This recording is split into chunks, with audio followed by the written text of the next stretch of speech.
Here you can see the dead bodies which are being floating in the river Ganga and which are not able to be burned. So literally this is the situation of India right now, and how could we have prevented this? So let us now watch the small video clip of Parashakti's revelation on the 31st of May.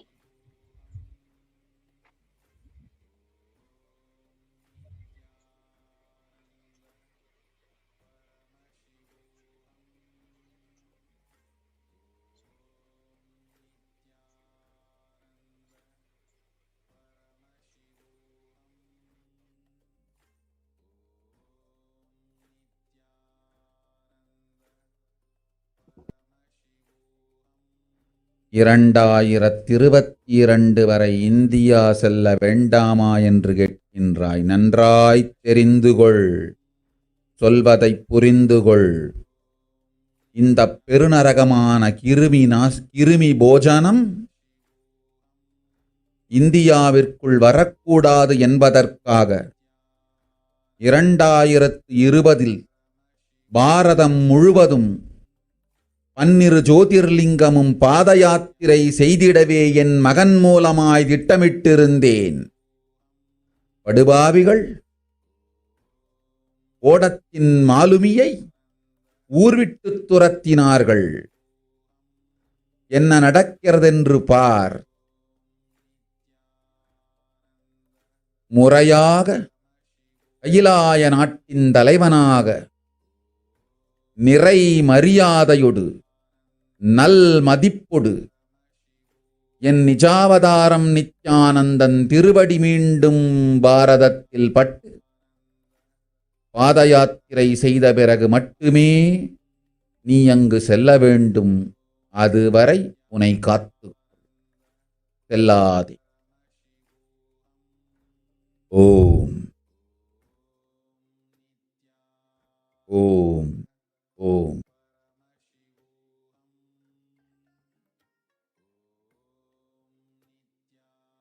Yes. So let us now understand the English translation of what Parashakti has revealed, the revelation. For this huge Kirimi Bojanam, hell not come to India in 2020 itself. I had planned to do Padayatra throughout India and the 12 Jyotirlingas through my son, Swamiji. They chased the captain of the ship out of the country, and see what is going to happen.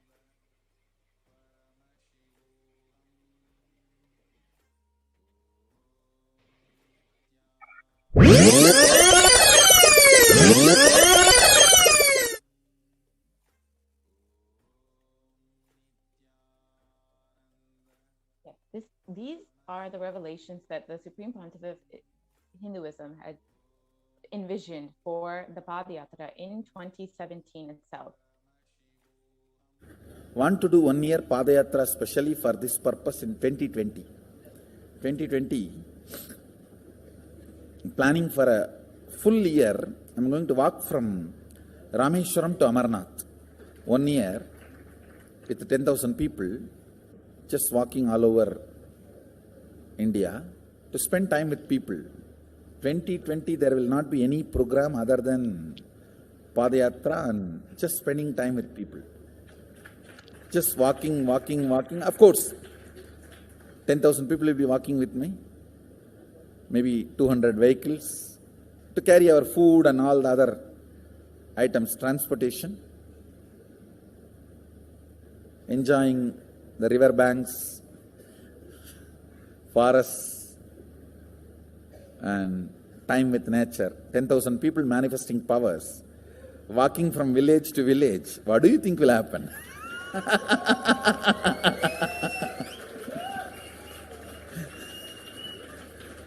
The scene of Buddhism spreading will be repeated now. How the Buddhism spread? 10,000 monks walking from village to village. What will happen? That's only monks. Here power manifesting 10,000 people. The whole village will be manifesting powers. Just want to enjoy India and let India enjoy me. So planning for next year Kumbh Mela 2019, next year January Kumbh Mela. Before that, all the Balalayam, everything. Balalayam is going to be like the same structure outside with one stone tower, gold coated. It will be something like a 40 to 50 feet tall stone tower, and 5 Rajagopurams, which will be something like 120 feet. This will be the Balalayam. And after the Mulalayam is built, this Balalayam will serve as a Utsava Murti Sannidhi, where the Utsava Murtis will be worshipped and where the Archanas. See, in the main temple, there will not be any Archana or anything, because just for Darshan itself, there will not be time. Like Tirupati, you can only have Darshan and Arati, the camp for Arati. No other worship is allowed in the main temple. Because 12 Abhishekam is going to happen, 12 Kala Abhishekams. So continuously the rituals will be going on. People can have only Darshan. They will not be able to involve themselves in any ritual. Other than Darshan, nothing else will be allowed. So all the Archana, all the other offerings, like people will offer the Archanas and other, everything will be done to the Utsava Murti, which will be kept in the Balalayam, the present Balalayam, present structure. So people can spend time here. That will be more like a main darshan. This will be like energy darshan, where you can give letter, get response. So by next year, the Balalayam will be ready. So 2019 full year, I will be conducting the programs and everything. 2020 will be the one full year Padayatra, walking. From next year Jayanti, means 2019's Jayanti to 2020's Jayanti. Full year, Jayanti to Jayanti will be Padayatra. Before that, we will make 10,000 people power manifestors. It will be sannyasi, brahmachari, grihastha, all put together. 10,000 people will be walking. What a scene it will be. I think that is the only way the revival of Sanatana Hindu Dharma can be done. I need to get into the ground where people can see me, where they are living. I can't be waiting for people to come where I am living. Now I am sitting in one place to prepare these 10,000 people and make this science completely user-friendly. For that only I am sitting and working. So I have given 2 years for me now, 2018 and 2019. So 2020, before that 10,000 people will be ready to walk with me, manifesting powers. We will literally solve every person's problem in every village. The way we are walking, the path, route we are taking, physical healing or mental healing, or it's a too big visualization. How will you visualize? What will happen if 10,000 power manifestors enter into a village and ask people, tell me your problem now, come on, let's sort it out. Understand, 1,200 years before in Tiruvannamalai temple carvings, how the baby will be in the womb in 2nd month, 3rd month, all that is detailed way carved, it is there. Which scanning machine was there in those days other than the third eye? Very detailed carvings are there. Even Srirangam temple, the whole carving is there. Srirangam temple gives a week by week the whole picture of male baby and female baby.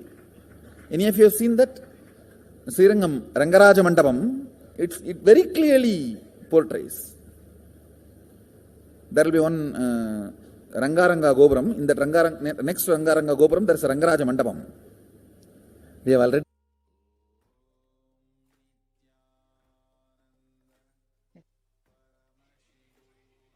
The Supreme Concept of Hinduism, from the age of 10, has been enriching people and preparing them for this Padayatra to save them from this pralaya. It is not just from 2017 when he revealed his vision to the world, but from the age of 10 itself. Yes. So from that age, Supreme Pontiff has been enriching and enriching the signs of enlightenment through his powerful discourses. So you can see from the 16th to 17th of November 2005 in Chennai, Anandam Selvathai Kodukkum. Bliss attracts fortune. So he has given this discourse. And again in Vellore in Tamil Nadu on the 19th of November, another massive discourse. Yes. Prapanjam Shakti Arpudangal. So again in 2005 in a place in Rasipuram in Tamil Nadu, he has given a discourse on what is the need for the Guru. And again, the 21st of November 2005 in Namakkal, Tamil Nadu, another discourse with thousands of people in attendance. Yes, so you can see the masses who are literally attending the Darshan and the live discourses with the Supreme Pontiff of Hinduism in the November 2005 in Salem, Tamil Nadu, when he was conducting the Nithyananda Purana program. Again, Nithyananda program with thousands in attendance, Swamiji initiating and blessing so many people. And on the 25th of December in Tiruvannamalai, where Swamiji's birthday celebration, you can see literally thousands and thousands of people like around the Supreme Pontiff of Hinduism waiting to receive his darshan. And the 29th Jayanti celebration on 2006 in Adi Kailasa, Sarvagna. And the 4th of January 2006, again, Jayanti celebrations addressing a school in Tiruvannamalai. And again, this is one of the Nithyananda Purana programs which Swamiji is conducting in the Tamil Nadu and the Guru Purnima celebrations. And Bhakti's Purana program again. Yeah, so this is a testimony to where the Supreme Pontiff of Hinduism literally has spent his time, life, and energy in reaching out to people in various ways, reaching out to children in the form of little Anandas, in the form of Saptayaham, the rituals, the fire rituals were conducted across the various ashrams and campuses and adinams across Tamil Nadu. You can see the Supreme Pontiff himself is offering the Purnahuti to the Homa offering and the live darshan, which he is giving to lakhs and lakhs of people. So right from 2004 and till now, he's been continuously reaching out, enriching and enriching the see the Saptayaham performance of traditional art forms, which was conducted in Salem. And on the 2006 in Adi Kailasa Sarvagna Peetham, again, the Supreme Pontiff is conducting the Nithyananda Purana program. Literally lakhs of people waiting day and night to listen to his discourses and receive his darshan. But however, if you see, the anti-Hindu elements have really made it impossible to do the re-energizing process by driving him out of India. Now we will watch Devi Parashakti's revelations on what is the solution for this great Kalaya. 2022 வரை India செல்ல வேண்டாமா என்று தெரிந்துகொள், சொல்வதை புரிந்துகொள். இந்த பெருநரகமான கிருமி போஜனம் இந்தியாவிற்குள் வரக்கூடாது என்பதற்காக 2020 பாரதம் முழுவதும் 12 ஜோதிர்லிங்கமும் பாத யாத்திரை செய்திடவே என் மகன் மூலமாய் திட்டமிட்டிருந்தேன். படுபாவிகள் ஓடத்தின் மாலுமியை ஊர்விட்டு துரத்தினார்கள். என்ன நடக்கிறதென்று பார். முறையாக கைலாய நாட்டின் தலைவனாக நிறை மரியாதையொடு நல் மதிப்பொடு என் நிஜாவதாரம் நித்யானந்தன் திருவடி மீண்டும் பாரதத்தில் பட்டு பாத யாத்திரை செய்த பிறகு மட்டுமே நீ அங்கு செல்ல வேண்டும். அதுவரை உன்னை காத்து செல்லாதே. ஓம் ஓம் ஓம்.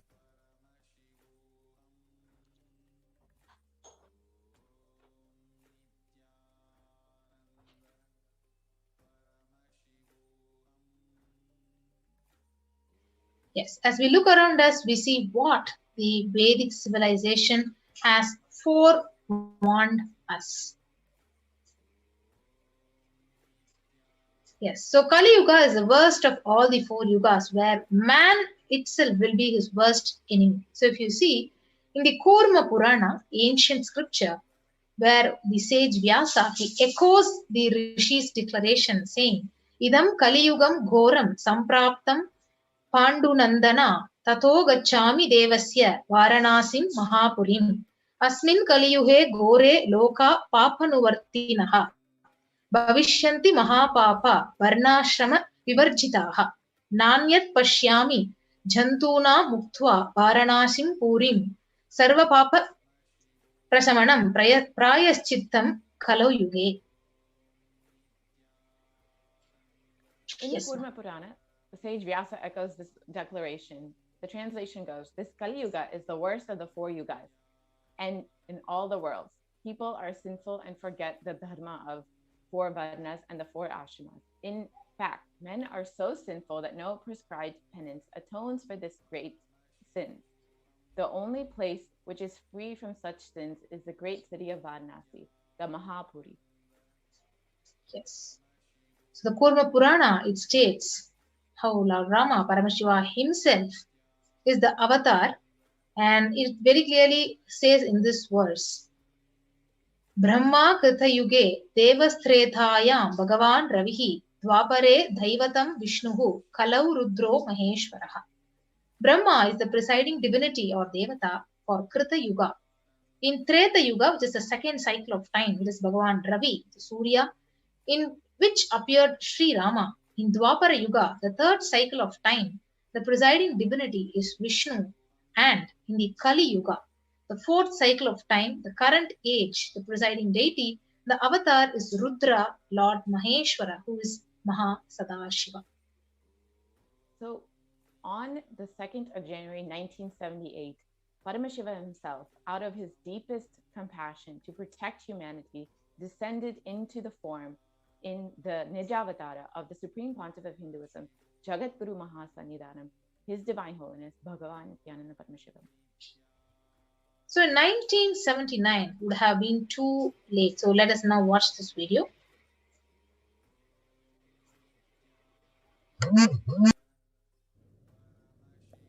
And I tell you, O Hindus, don't be afraid. I am back with the same signs. We are going to be rich.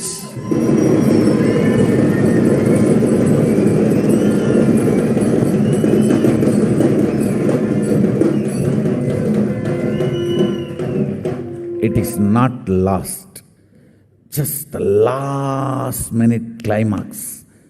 Before it was going to be put off, have happened.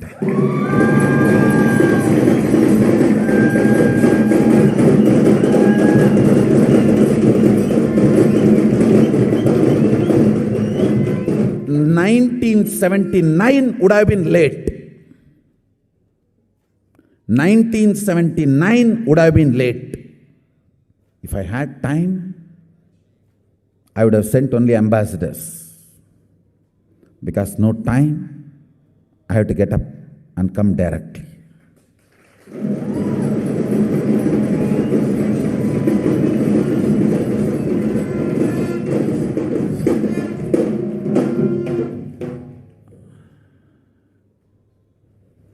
O Hindus, feel blessed. Science is not dead. It is available. I have everything needed to bring that science back to life and establish its legitimacy.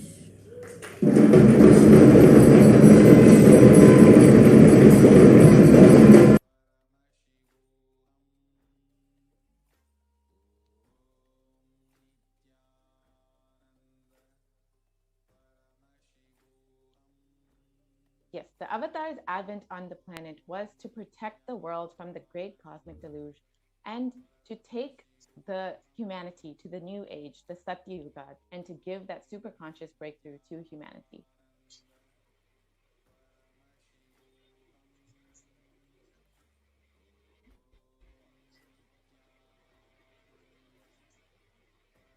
So now we listen to Parashakti's readings on 30th. ஓம் ஓம் உலக மக்களே கேளுங்கள். கலி முற்றி கலி கழிந்து புதுயுகம் சத்தியயுகம் புறப்பட வேண்டிய காலம் வந்ததனால் வந்திருக்கின்றது இந்த பெரும் பிரளயம்.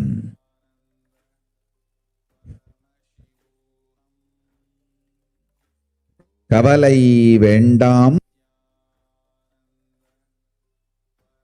மக்களே.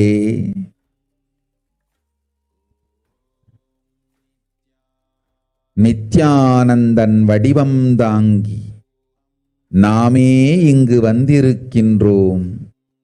நித்யயுகம் செய்வோம், நித்யயுகம் சத்தியயுகமாய் மலரும் இங்கு. ஆனந்தமாக இருங்கள்.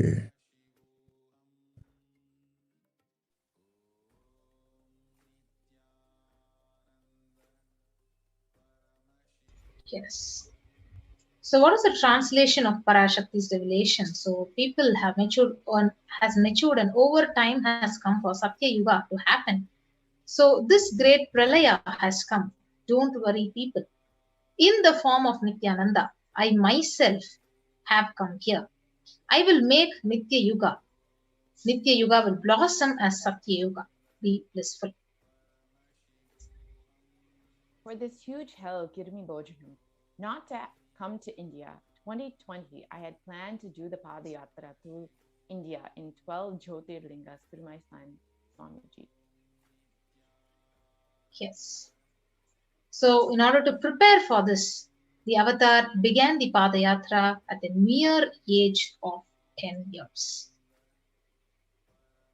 The Supreme Pontiff of Hinduism began enriching people one person at a time with the truths of the sacred scriptures and secrets of higher living, initiating many sannyasis, disciples, and power manifestors. So even as the Supreme Pontiff was 14 and 15, all of his classmates recalled the yatra where the Supreme Pontiff led all of them from Gudiyatham, Tamil Nadu, to Tiruvannamalai, his birthplace, and a huge spiritual pilgrim site. When the Supreme Pontiff of Hinduism was 19 years of age, all his fellow monks at the Ramakrishna Mutt recall the yatra where the Supreme Pontiff of Hinduism led them from Chennai, Tamil Nadu to Tiruvannamalai, his birthplace, and gave them an unforgettable pilgrimage trip experience. Yes, so the Supreme Pontiff continued walking the length and breadth of India, reaching more and more people and preparing each one until he founded the international mission, the Nithyananda Sangha, to revive Kailasa internationally on the 31st of December 1999. And here you can see the Supreme Pontiff of Hinduism when he established the first Kailasa enlightenment ecosystem in Tiruchengood, Tamil Nadu in South India on the 14th of April 2001. And in 2003, Avatar continued his mission to enrich people across various sects in the world and with intensity and dedication. With even crowds of thousands would attend his discourses despite not even understanding English. Here you can see a discourse in Brazil where most of the audience didn't even understand the Supreme Pontiff of Hinduism's words, but were so connected and moved to tears. Yes, in 2004, the Avatar led his disciples into Himalayan Yatra, visiting temples and initiating them into the superconscious breakthrough. You can see in these pictures. And subsequently, the Avatar personally organized and led yatras yearly and guided individual souls not just to physical spiritual sites, but supernal spiritual realms. Yes. So in 2006, the Padayatras were taken to the next level with the Kodikan Radayatra, with crores of people participating and impacted by the Nithyanandeshwara and the Nithyanandeshwari deities, traveling from city to city. You can literally see the Ratham, the chariot in which the deities were carried from city to city, village to village, enriching people, blessing and healing people. So we can watch a small video clip of the Kodikan Radayatra.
Yes, now you have watched the clip where the Supreme Pontiff of Hinduism himself took on the Kodikan Ratha Yatra and blessing lakhs of people, and he is doing the Abhishekam to the Sanctum Sanctorum of the Nithyanandeshwara, Nithyanandeshwari Parashakti, and the Swayambhu Nithyanandeshwara in Bangalore in the southern India. The deities were energized as Achavataras to radiate the energy of Paramashiva and Parashakti to create the Adi Kailasa Sarvanyapita as a ship to save humanity from the great Pralaya.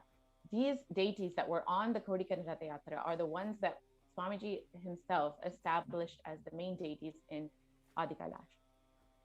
So if you see, these are the various deities which was directly consecrated and the Prana Pradishta was done. The Kailasa in Tiruchankodu, Adi Kailasa Sarvanyapitham in Bangalore, and the Kailasa in Hyderabad.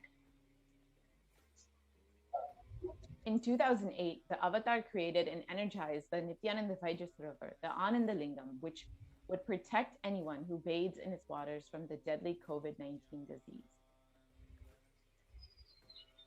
And here you can see the Supreme Pontiff of Hinduism himself. जनमसहस्राक्षाय च जगधन्मने जनमो गिरिशाय जिपिविष्टाय जनमो मीढुष्टमाय च शुमते जनमो क्रस्वाय च वामनाय जनमो बृहते च वर्षीयते जनमो वृद्धाय च संवृद्धने जनमो अग्र्याय च प्रथमाय जनम आशवे च जिराय च नमः शीघ्रियाय च शीघ्राय च नमः ऊर्ण्याय च वस्वन्याय च नमः स्रोतस्याय च द्वीप्याय च नमो ज्येष्ठाय च कनिष्ठाय च नमः पूर्वजाय च परजाय च नमो मध्यमाय च अपगल्भाय च नमो जघन्याय च बुद्ध्याय च नमः सोभ्याय च प्रतिसर्याय च नमो याम्याय च क्षेम्याय च नमः उर्वर्याय च खल्याय च नमः श्वेप्याय च अवसान्याय च नमः वन्याय च कक्ष्याय च नमः श्रवाय च प्रतिश्रवाय च नमः आशुषेणाय च आशुरथाय च नमः शूराय च अवभिन्दते च नमो वर्मिणे च वरुथिने च नमो बिल्मिने च कवचिने च नमः श्रुताय च श्रुतसेनाय च नमो दुन्दुभ्याय च हनन्याय च नमो धृष्णवे च प्रवृषाय च नमो दूताय च प्रहिताय च नमो निषङ्गिने च शुधिमते च नमस्तीक्ष्णे च वेजायुधिने च नमस्वायुधाय च सुधन्वने च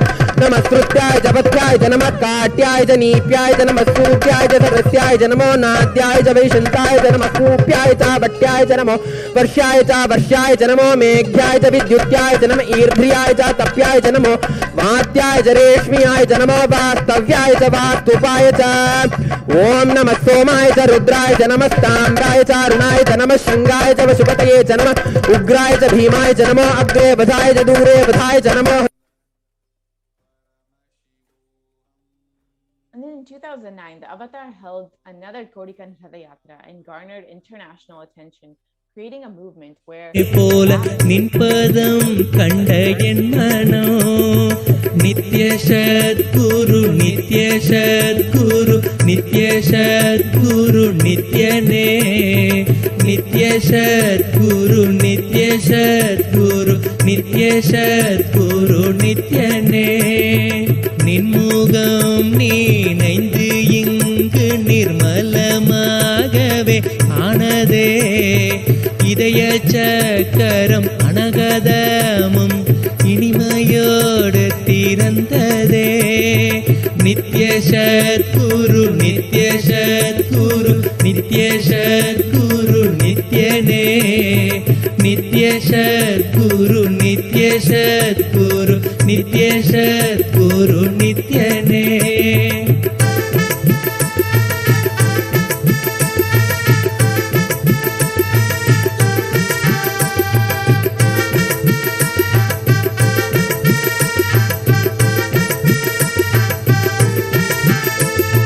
மற்றவர் கண்டு மறைகள் எல்லாம் கழன்று விசுத்தி அதுவும் அசுத்தியாய் பொறாமையோடிங்கு ஏக்கத்தோடப்பா புண்ணியம் எல்லாம் போனதே. எரிந்தவயிரும் ஏக்கமும் சேர்த்து விசுத்தி அசுத்தியானதே. விசுத்தியை தீர்க்க விமலனின் பதம் விரைந்து இங்கு வரவேணுமே. நித்ய சத்குரு நித்ய சத்குரு நித்ய சத்குரு நித்யனே. நித்ய சத்குரு நித்ய சத்குரு நித்ய சத்குரு நித்யனே. ஆமை பூகுந்த எண்ணகந்தினை பொறாமை பூகாது காக்கவே.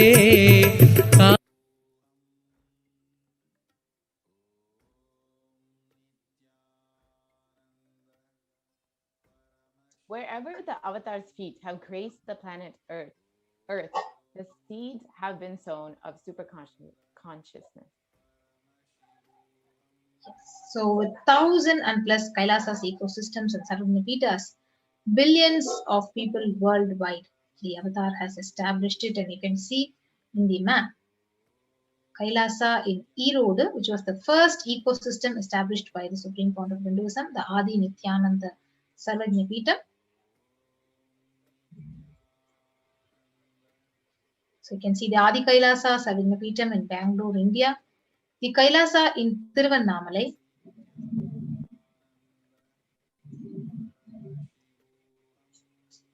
The Kailasa in Columbus, Ohio. Yes. So we can see the deities and the ecosystem which was personally revived by the Supreme Founder of Hinduism. Kailasa in Los Angeles in USA.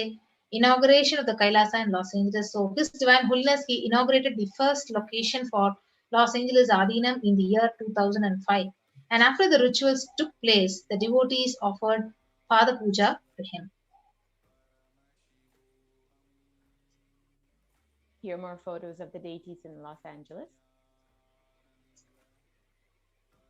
And the Kailasa in San Jose, which was established by the Supreme Pontiff in 2009, where the Nithyanandeshwari deities and is exactly resembling Madurai Meenakshi temple was consecrated by His Divine Holiness, installed and energized directly by him. So you can see these various pictures of the temple in the Nithyanandeshwara temple in San Jose. In the Kailasa in Seattle, where His Divine Holiness himself consecrated all the deities, including the Nataraja. Yes. So you can see the Seattle Adinam, a very powerful energy center for the people in the Pacific Northwest in US region. So where these deities were also consecrated and installed by His Divine Holiness personally. And Kailasa in Houston, Texas. So with the blessings, Nithyanandeshwara Paramashivoham Hindu temple was consecrated through Prana Pratishta on 2017 of Feb 24th on the Maha Shivaratri day. You can see the beautiful Linga, Swamiji and the Meenakshi in the Kailasa in Houston, Texas.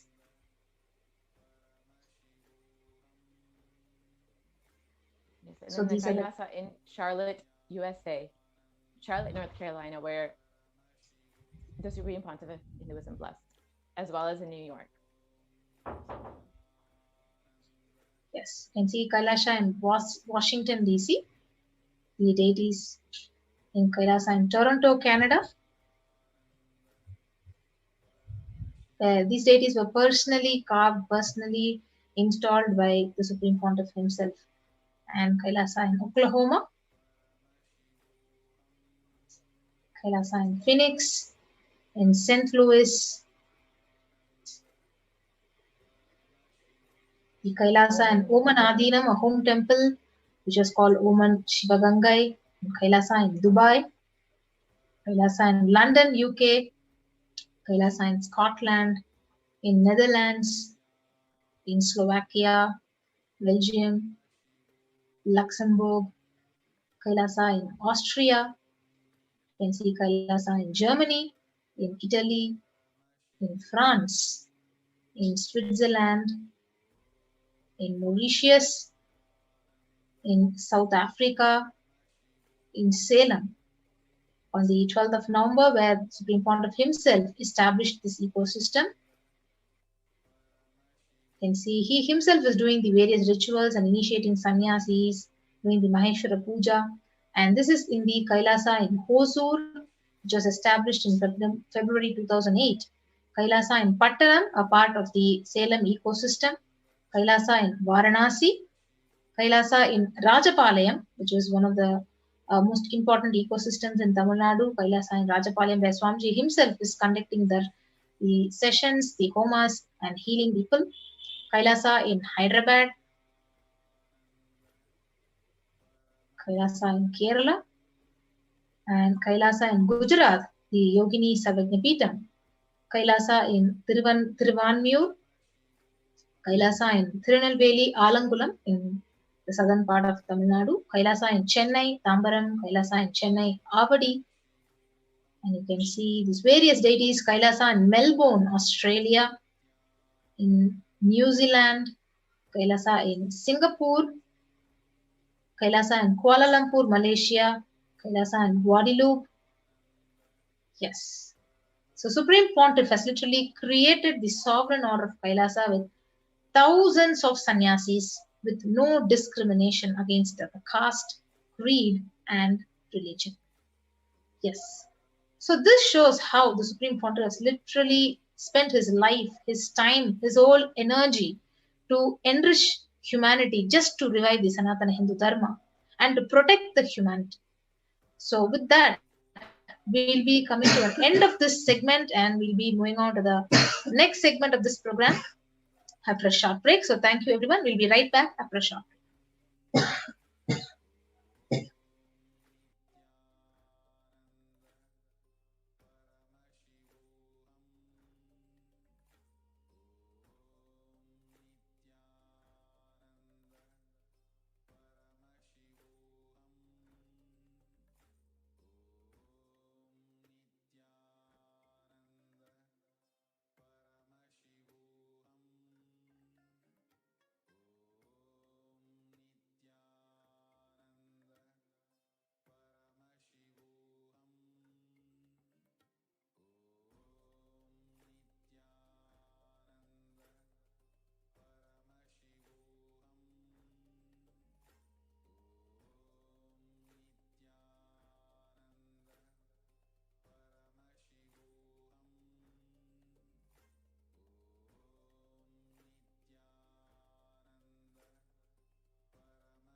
Nithyananda.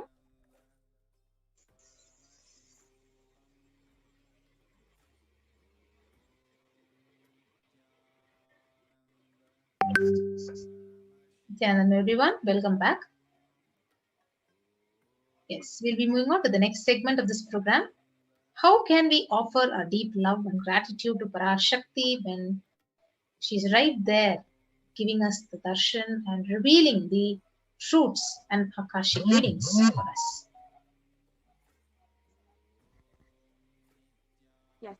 So, Yes. first of all, let's understand the significance of an offering, doing this seva for Devi Parashakti today. Offering is a gift of divine, gift of pure love, devotion, oneness, and it consists of two parts. One is giving, and the second is accepting. Only when the divine accepts what one offers, the offering becomes complete. Offering is not made out of fear nor out of greed. When Avatar lands, the offerings are purely a part of the grand love played out for only the purpose of enlightenment. Yes. So with that, we'll understand what is the significance of gold, and before that, we will invoke Parashakti. Induni bhaveda karavakni nayanam syat pankajavarabayajapakshasarayuktam angahimabhushana vichitravasanam syat tungamakutojvala manonmani swarupam.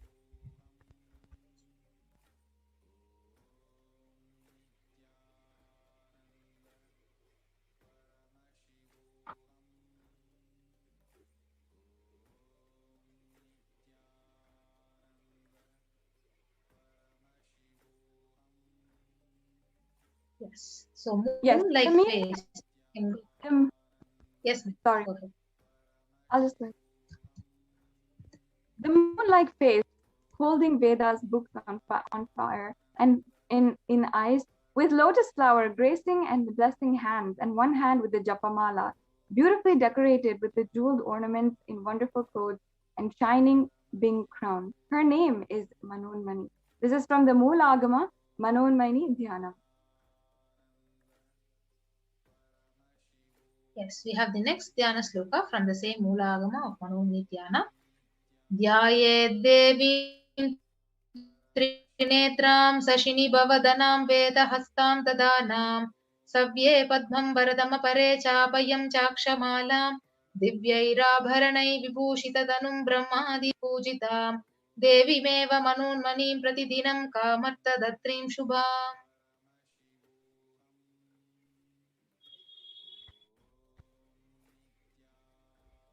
And the translation. I meditate on Devi with 3 eyes glowing like a moon and hold the Vedas, lotus and gracing with the gracing and blessing hands. She is wearing beautiful ornaments. She is worshipped by Brahma and many gods and showers auspicious boons for all actions every day.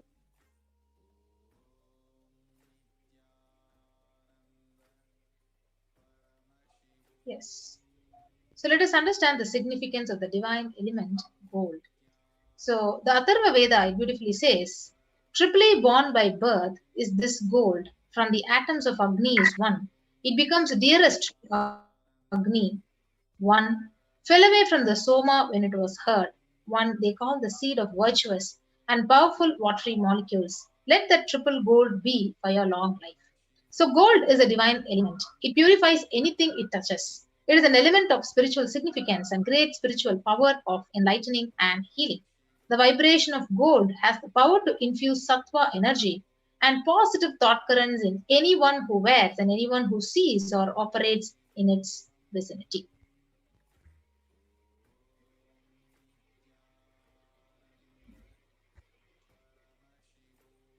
Yes, gold is present in all the scriptures, Agamas, Vedas, Shrutis, and Smritis, in the Itihasas and Puranas. It is in all Hindu scriptures, and it is abundantly the most auspicious and the purest metal, which purifies even the being. In the Hindu civilization, everything was built in gold. Ritual feasts were offered in gold bricks, and one was to be saved from life-threatening illnesses.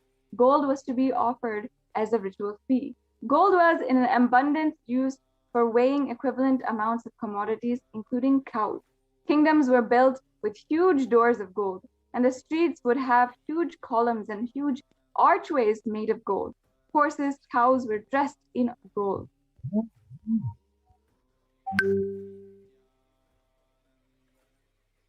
Yes.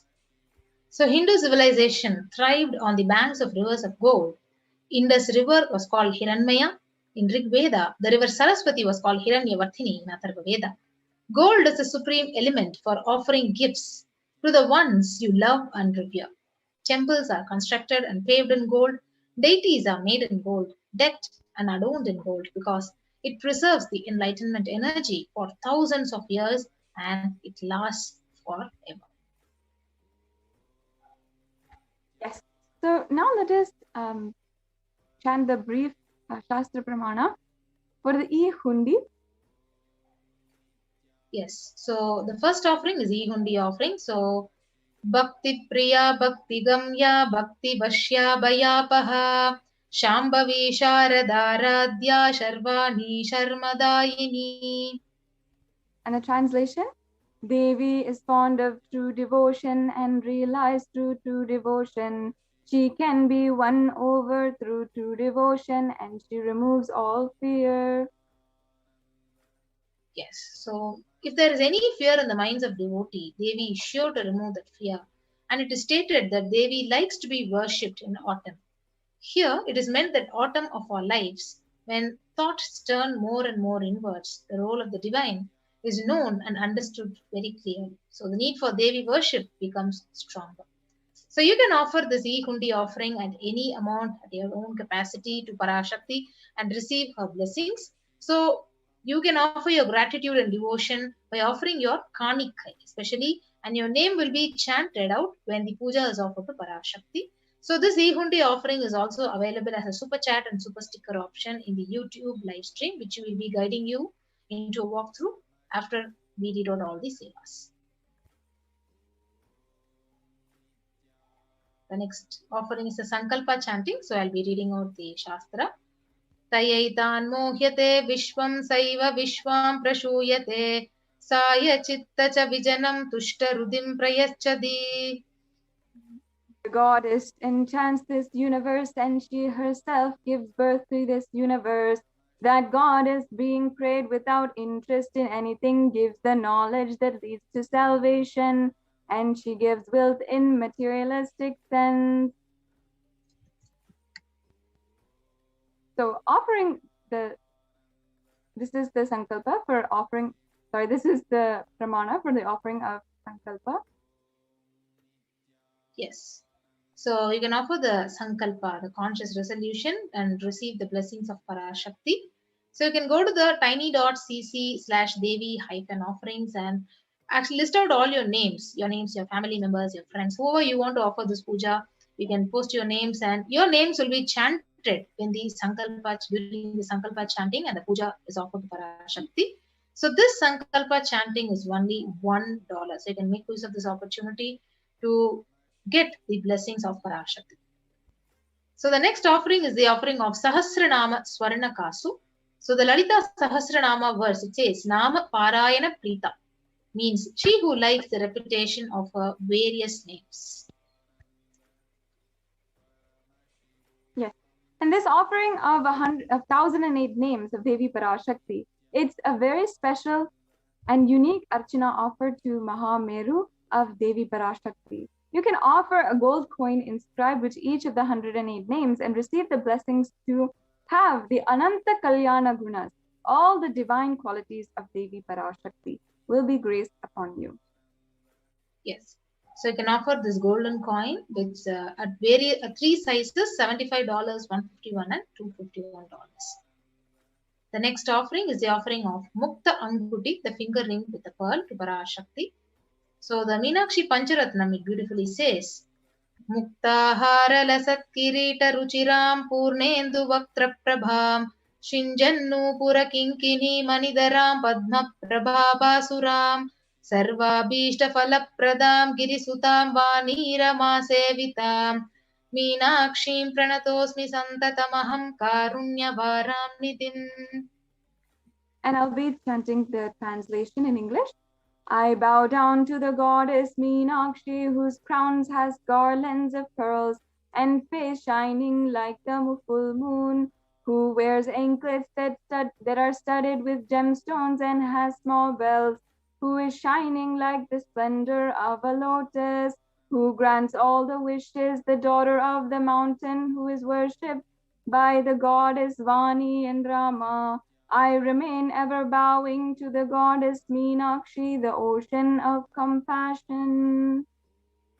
Yes. So you can offer the finger ring with the pearl, the Mukta Anguti, Parashakti, and literally be showered by her compassion and pure love in all your business endeavors. So you can now offer it at $251, $501, or $750. The next offering is offering of Swarna Padma Pushpam, the golden lotus. So the Kamika Agama, it says, all the Kailasa should be wound around with suitable thread and covered with new cloth. So they should be adorned with lotus flower made of gold.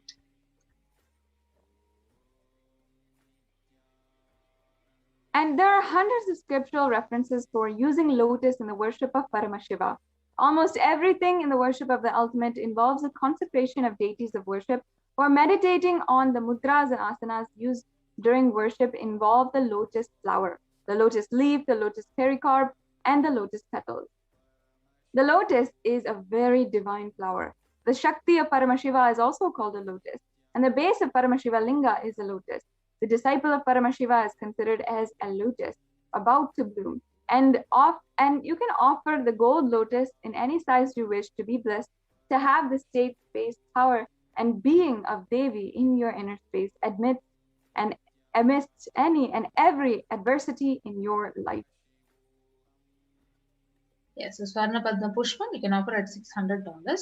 The next offering is the offering of Swarna Metti, the golden touring. So the beautiful verse, it says, Nakadi diti sanchanna namajjana tamoguna padadvaya prabhajala parakrita saroruha. So here the translation of this verse is, you whose brightness from toenails destroy the darkness of ignorance, from the minds of your devotees who prostrate at your feet, you whose brightness from your 2 feet overpowers that of the lotus flower. Yes, so you can offer the touring to Parashakti, adorning her sacred feet, and be in constant gratitude to receive her blessings in any adverse situations, most difficult aspects of your life. So you can offer the Swarna Metti at $750. Yes, the next offering is the Swarna Mangtika, the golden hairline jewelry. The Sudha Sarabi Varshini. So she who makes the nectar flow in all our nerves from the Sahasrara, she who gives a pleasant experience of the ultimate. So the Mangtika represents the nectar flowing from the Sahasrara chakra, which is fully opened.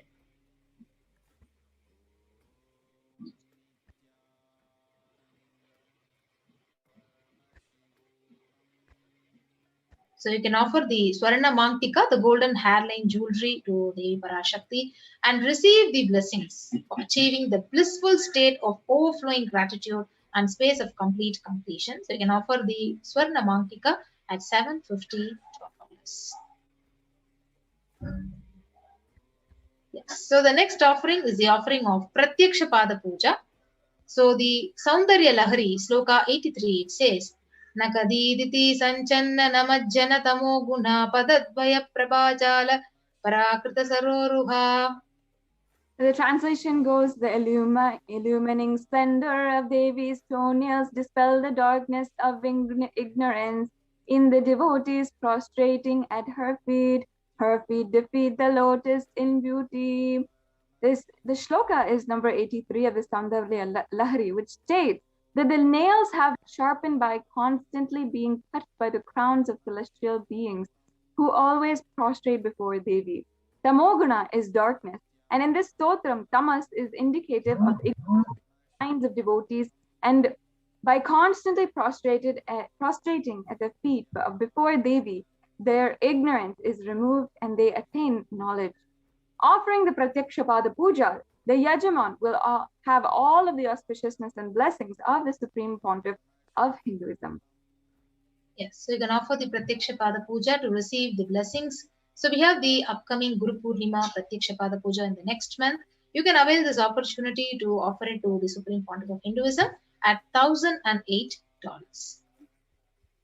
So the next offering is the offering of Vastra Seva, the sacred cloth offering to the Supreme Pontiff of Hinduism and Parashakti. So you can offer this along with the Pratyakshapada Puja at $1,008 and receive the blessings and auspiciousness of His Divine Holiness Bhagavan Nithyananda Paramashivam.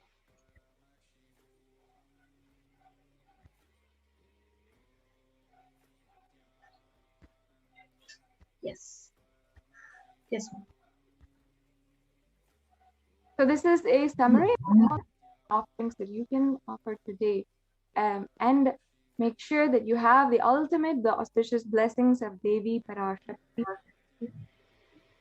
Yes, so this is the compilation of all the offerings which you can offer to Parashakti, the E-Hundi, the Sankalpa chanting, the Devi Sahasranama Kasu, the Mukta Anguti, which is the pearl finger ring, the golden lotus flower, the Swarna Metti, Swarna Mangtika, and Pratyakshapada Puja along with the Vastra Seva. So now we move on to the procedure of how to offer all these various sevas to Parashakti when you're going to be having her darshan. So if you're ready to offer any one of these sevas, but you have an intention, but you're interested in offering, but still you need help in manifesting, you can go ahead and click on to this link tiny.cc/Bhavasamadhi and fill out all the details and you can seek for your help. And once you're ready to offer these sevas by an online payment, you can go ahead and click on to the link tiny.cc/Devi-offerings. So once you're done with making an online payment and offering the seva to Devi Parashakti, you can move to the next link to submit your details for the puja, for your names to be chanted when the puja is offered to Parashakti. The link is tiny.cc/Sankalpa 2021. So I'll be quickly taking you through a walkthrough of how to offer your seva through an online payment. So when you click on to tiny.cc/Devi-offerings. So when you click on to that link, you'll be guided to this page where it says Parashakti Bhavasamadhi Darshan donation. So you can go ahead and choose an option. So there are various options of the sevas which you can offer to Parashakti. For example, you're choosing the Pratyakshapada Puja. So it shows $1,008. So go ahead and add it to the cart. So once you click onto the option add to the cart, you'll be guided to the next page, which is now projected. So you'll be guided here and you can go and click on to proceed to checkout. So once you proceed to checkout, you will be guided to the billing details where you need to be filling out all the details required and your order details. And once you do this, you can place your order by clicking on to the right bottom option. So after you finish offering the seva to Devi Parashakti, you are now having the beautiful opportunity to actually write all your names of your family, your friends, your beloved ones in the link of the Sankalpa. So you can go to the Sankalpa link and click on to the next, where you'll be guided to the next page and fill out all the details that are required, your name, your city, your country, and don't forget to select the Devi Bhavasamadhi Darshan option and click on to next and submit this page so that your names would be chanted when the puja is offered to Parashakti. So not only that, we have another beautiful opportunity when the live darshan is happening, and even now you can go ahead with the live stream in the YouTube. And once you go to the live stream, you'll be guided to the live comment section here where you can see a super chat and a super sticker option. So you can offer the e-hundi donation, as a devotion, token of love and devotion to Parashakti by clicking on to any one of these options and offer it to Devi Parashakti. Yes.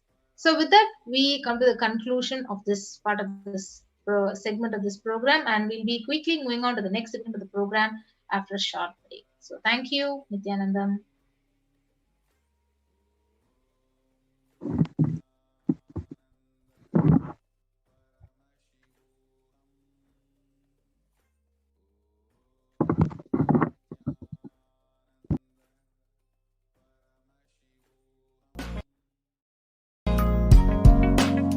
We get you help. We get you ability to build beautiful relationships in your life. We get you direct spiritual support and we make sure you become wealthy.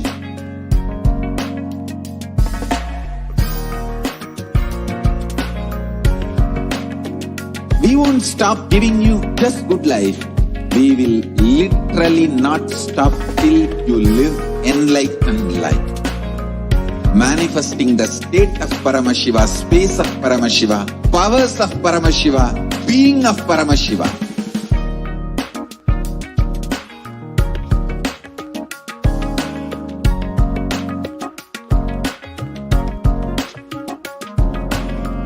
Whole world should become Kailasians.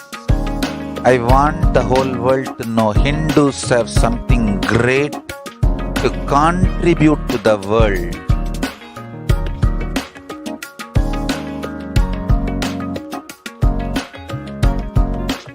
We have something great to contribute to the world. Let us do that.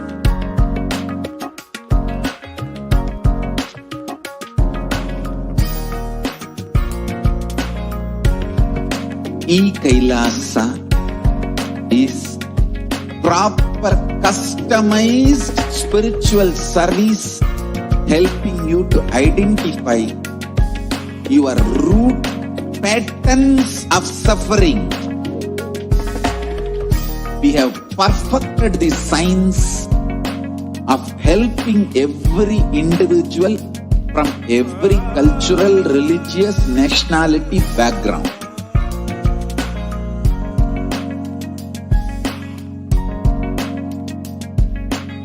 You will have lowest reactionary assumptions, highest awakened response, alive response for life continuously.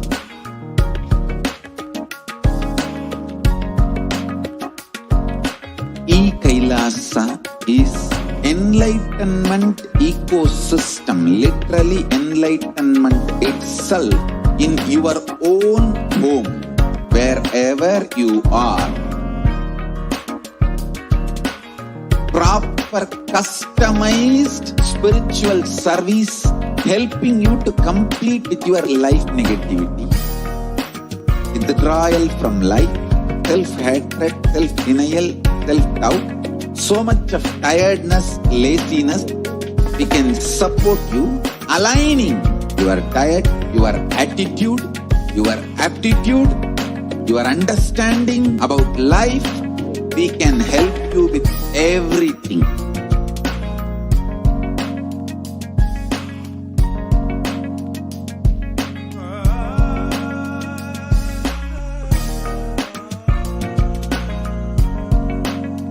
If you are interested in enlightenment, we will immediately bring this to you. If you are not interested, we will explain the whole science, inspire you and make you interested in enlightenment time.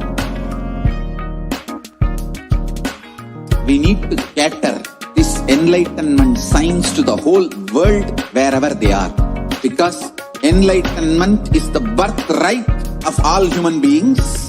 Kailasa is responsible to provide that to all human beings.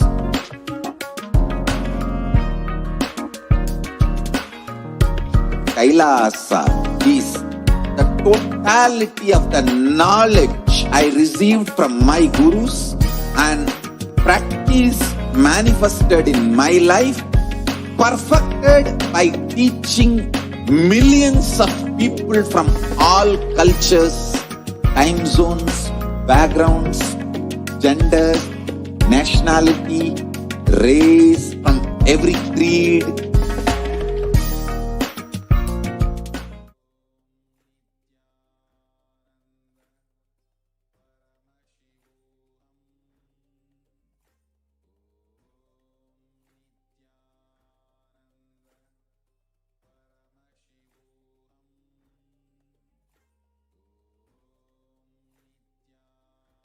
Nithyanandam, and welcome to one and all. Today, we'll be going over a very unique aspect of the de facto spiritual embassies of Kailasas, COVID care protection centers. One needs to understand what is the situation today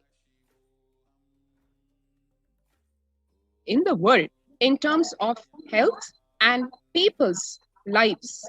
Today, if you see, the kff.org has published the statistics where one can see that younger adults are more likely to report symptoms of anxiety and or depressive disorder during this COVID-19 pandemic. The graphs that one sees are really concerning, serious, because if you see the youth, the ages 18 to 24, 56%, 25 to 49, almost 50%. So the entire age group till almost half life of today's man's normal life is more than 50% impacted with anxiety and or depressive disorder, especially because of the COVID-19 pandemic. And then if you see above the 50 age group, from 50 to 64 is almost 40%, and 65 plus is almost 30%. So the entire population of the world affected not only by the physical problem of the corona pandemic, but also because of the mental disorders of anxiety and or depressive disorder because of the COVID-19 pandemic. The average share of adults reporting symptoms of anxiety disorder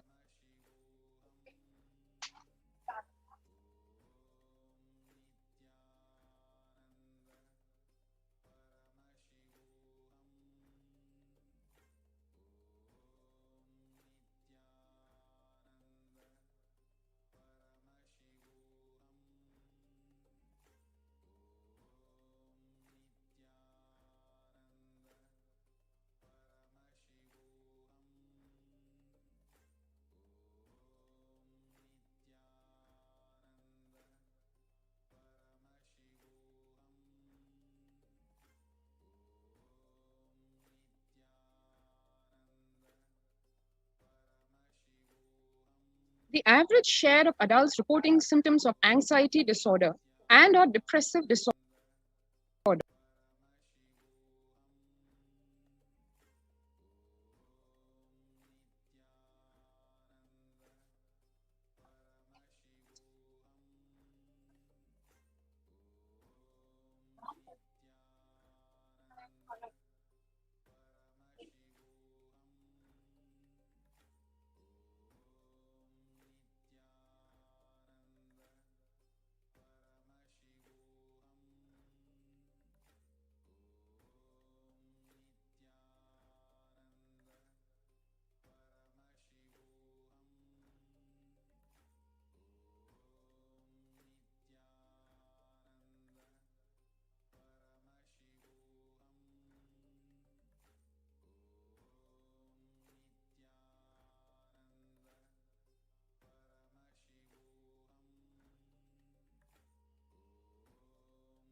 So one can see here, the average share of adults reporting symptoms of anxiety disorder and or depressive disorder in 2019 versus 2021. One can see here in 2019, as per the NHIS, it's only 11% of the people, whereas in January 2021, according to the Household Pulse Survey, it is a whopping 41%, which is almost 4 times the number in 2019. The share of adults reporting symptoms of anxiety and or depressive disorder during the COVID-19 pandemic by age, one can see here, indicates a statistically significant difference between adults ages 18 to 24. The data shown includes adults ages 18 plus with symptoms of anxiety and or depressive disorder that generally occur more than half the days or nearly every day. The data shown is for December 2020, and the source is the US Census Bureau and the Household Pulse Survey 2020.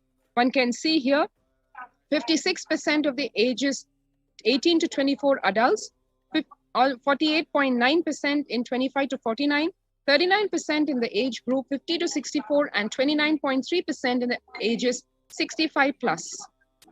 How are you feeling today now? And this survey was conducted for various employees. As per the published reports in the hrexecutive.com, a whopping 34% of the employees felt they felt tired more than half the time at work. 34% felt stressed out. Another 27% felt they were burnt out. 22% felt discouraged. 19% felt distracted. And 17% felt depressed. Now that's a very alarming numbers, statistics for work-life balance, because as one knows, at work, it is not about feeling tired or stressed or burnt out or depressed. One should be feeling enthusiastic and ambitious and successful. Whereas these numbers indicate that we are nowhere in that range thanks to the corona pandemic. COVID-19 is a significant stressor for most Americans as per a national mental health survey, and it is what is called a national mental health crisis, because nearly 8 in 10 say the coronavirus pandemic is a significant source of stress in their life, and nearly 7 in 10 say they have experienced increased stress over the course of the pandemic.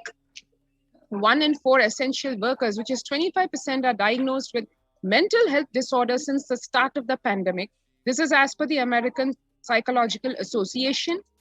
And COVID-19 could literally exacerbate doctors' existing mental health burden, because more than 60,000 of the US healthcare workers have contracted COVID-19. 300 have died. An estimated 300 to 400 physicians die by suicide every year.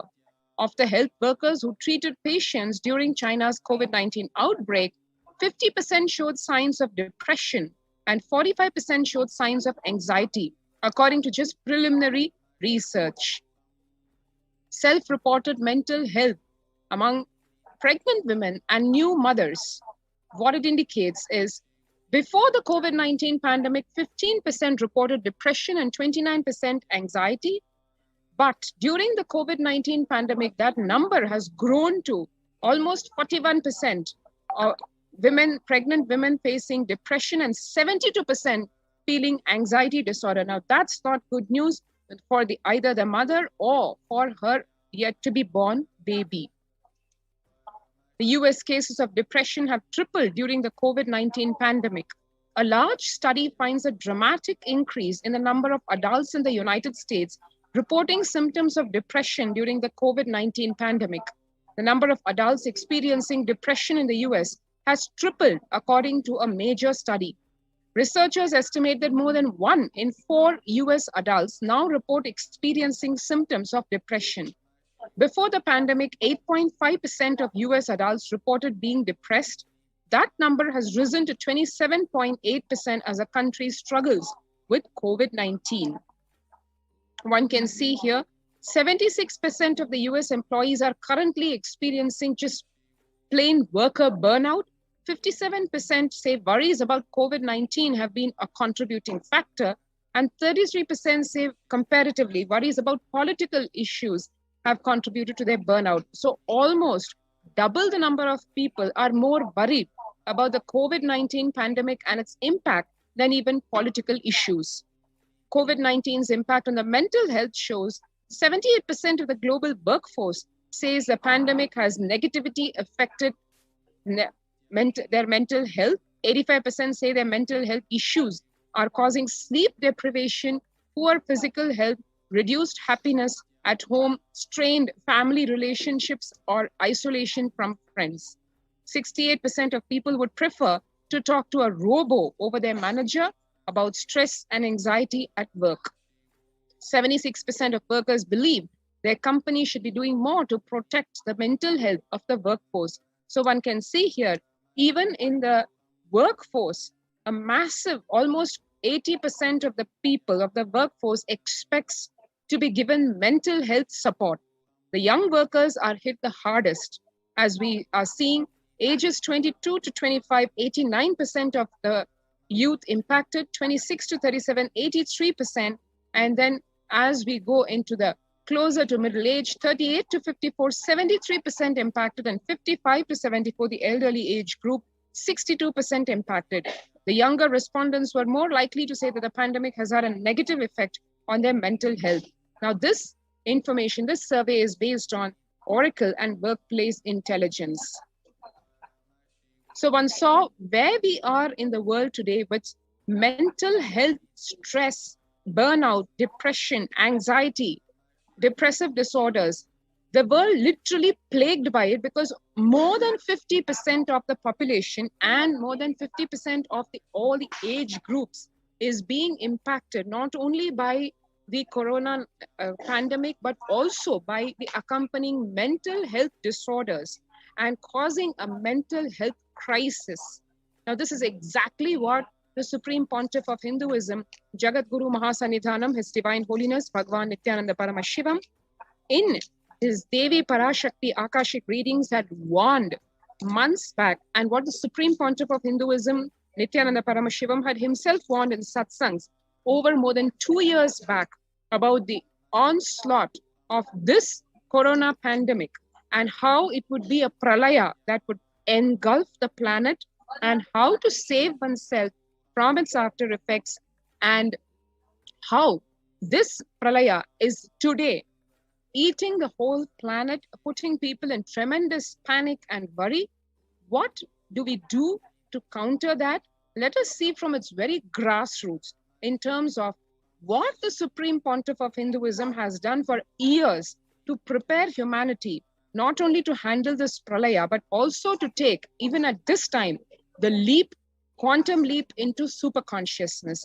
So to understand that, we will just take a brief look at the contributions from Kailasa's Department of Human Services first, because that's what's going to be at the core of being able to tide over this pandemic.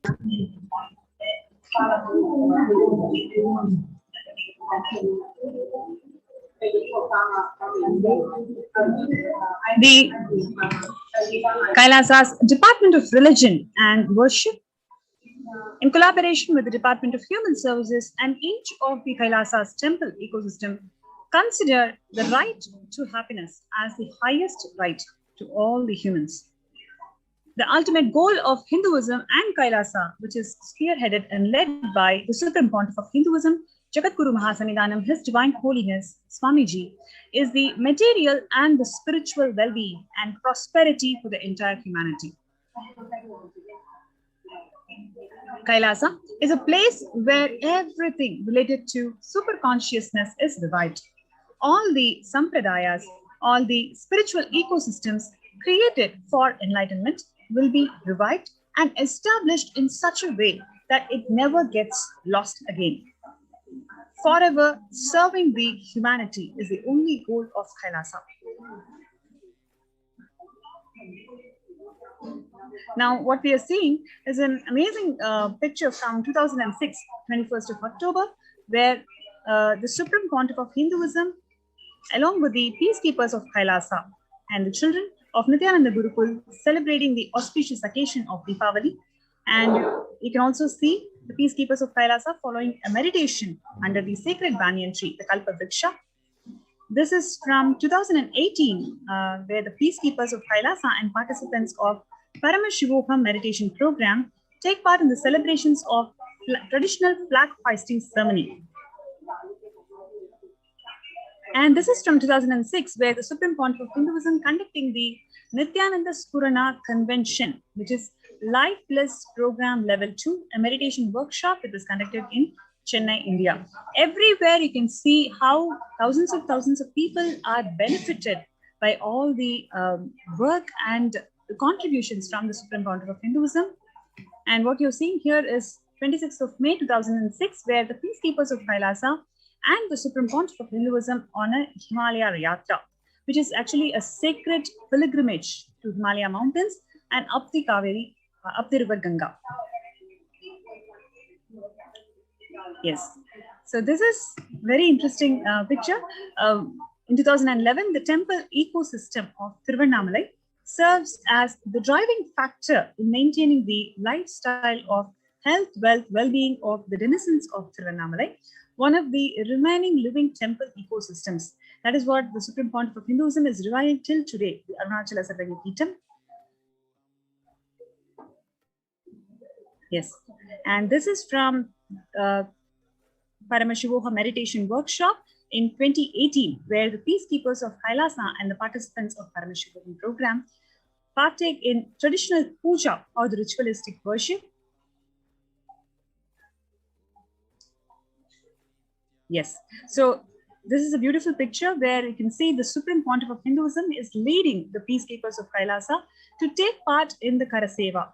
Every activity or every activity of Kailasa, the Supreme Pontiff of Hinduism personally does it and personally inspires the peacekeepers of Kailasa to take it forward and contribute for the humanity. That's what you can see in this picture also, where the Supreme Pontiff of Hinduism himself doing the Karaseva and inspiring the peacekeepers of Kailasa to physically serve towards the cleaning and construction of the Adi Kailasa temple.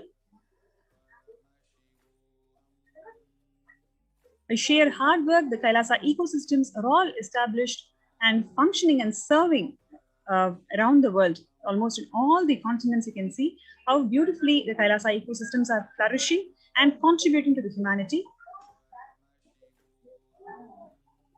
Yes, so this is from 1994, the Kailasa in Tiruvannamalai. Arunachala Sarvangapeetham is traditionally passed on to the hands of the Supreme Pontiff of Hinduism from his Guru. And 2017, we have the Supreme Pontiff of Hinduism reviving the Kailasa ecosystem in Tiruvannamalai, where thousands arrive to celebrate the enlightenment ecosystem and traditionally to receive the blessings from the Swamiji.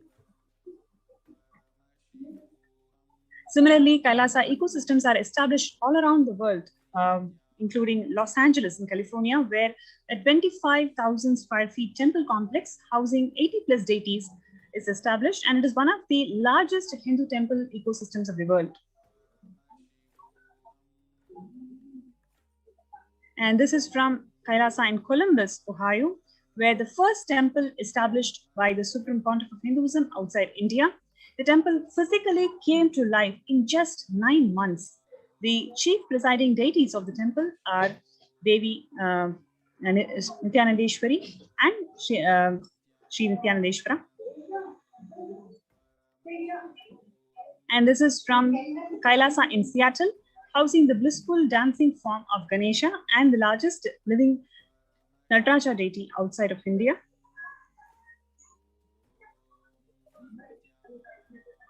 This is from Kailasa in San Jose, which radiates the energy of Madurai Meenakshi temple. The chief presiding deities of this temple are Devi Meenakshi, Lord Paramashiva, and Lord Nithyanandeshwara and Devi Nithyanandeshwari. All these temples, the deities of these temples are made, physically made in the Sacred Arts University, and they are all energized by the Supreme Pontiff of Hinduism. That is why when you connect with these deities, you feel the living energy, living presence of these deities. So this is from the Kailasa in St. Louis, which houses one of the tallest Venkateshwara. This is from Kailasa in Phoenix, Arizona, which is home to over 21 deities with the temple structure of 2,500 square feet. This is from Kailasa in Houston, which is declared as the Parihara Sthala of all the Navagraha doshas.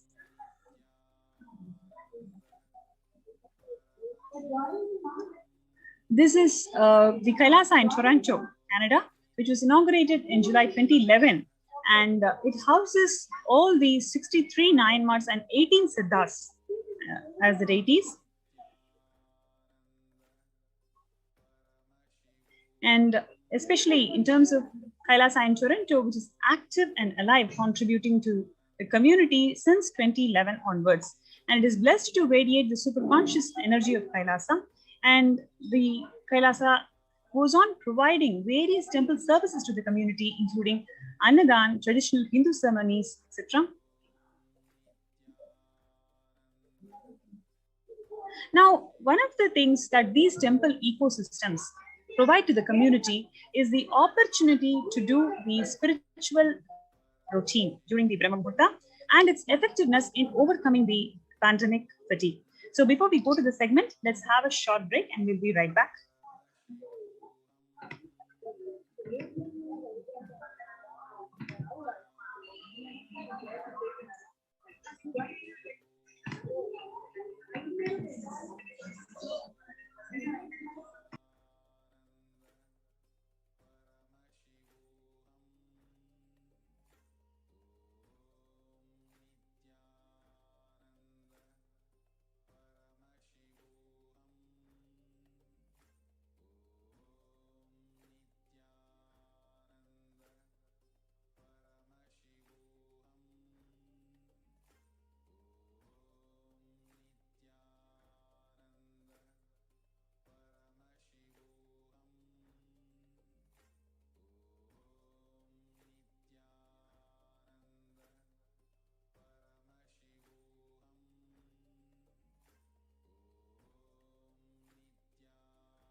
So this absolutely perfected knowledge available to you, served to you in your home without even you moving out of your couch, free of cost.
Cures, which our Veda Agamas and the Supreme Pontiff of Hinduism, the reviver of authentic Hinduism, has revealed years ago, decades ago.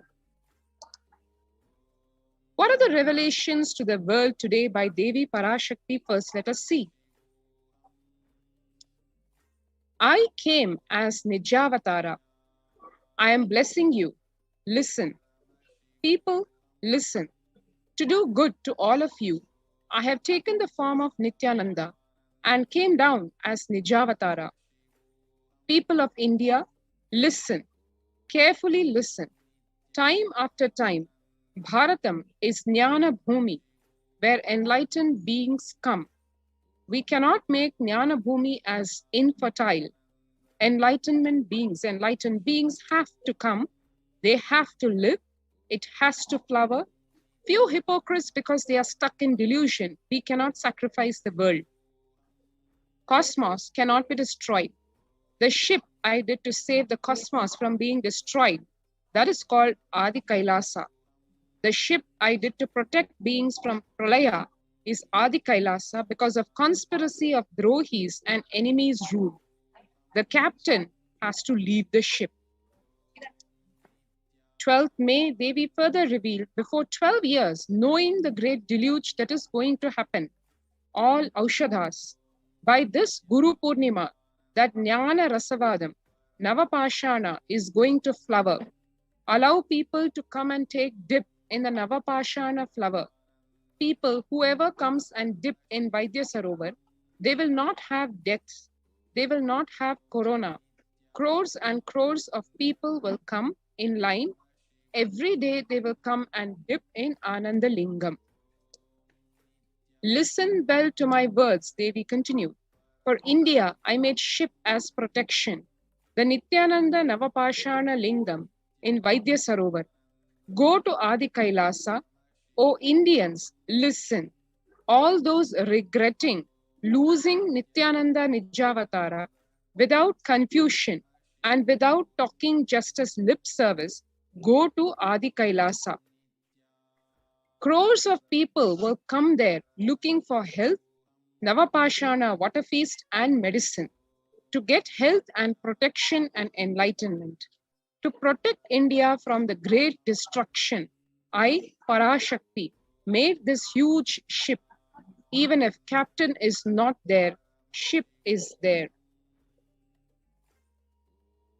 How is Kailasa saving lives? When the first world countries closed their doors, their borders, during this massive global emergency, Kailasa is the only nation that has opened its doors to all without exception. Pre-COVID care centers have been established, opened up across the entire India. These include Adi Kailasa in Bidadi, Bangalore, Salem Adinam in Tamil Nadu, Tiruvannamalai Adinam in Tamil Nadu, Rajapalayam Adinam in Tamil Nadu, Puduvai Adinam in Puducherry, Pattanam Adinam in Tamil Nadu, Siragapadi Adinam in Tamil Nadu, Sripuram Adinam in Hyderabad, Madurai Adinam in Tamil Nadu, Avattipalayam Adinam in Tamil Nadu, Hosur Adinam in Tamil Nadu, Baroda Adinam in Gujarat. The multiple free COVID care centers have opened across India as Kailasa rushes to aid India as India finds itself on the verge of the COVID-19 third wave.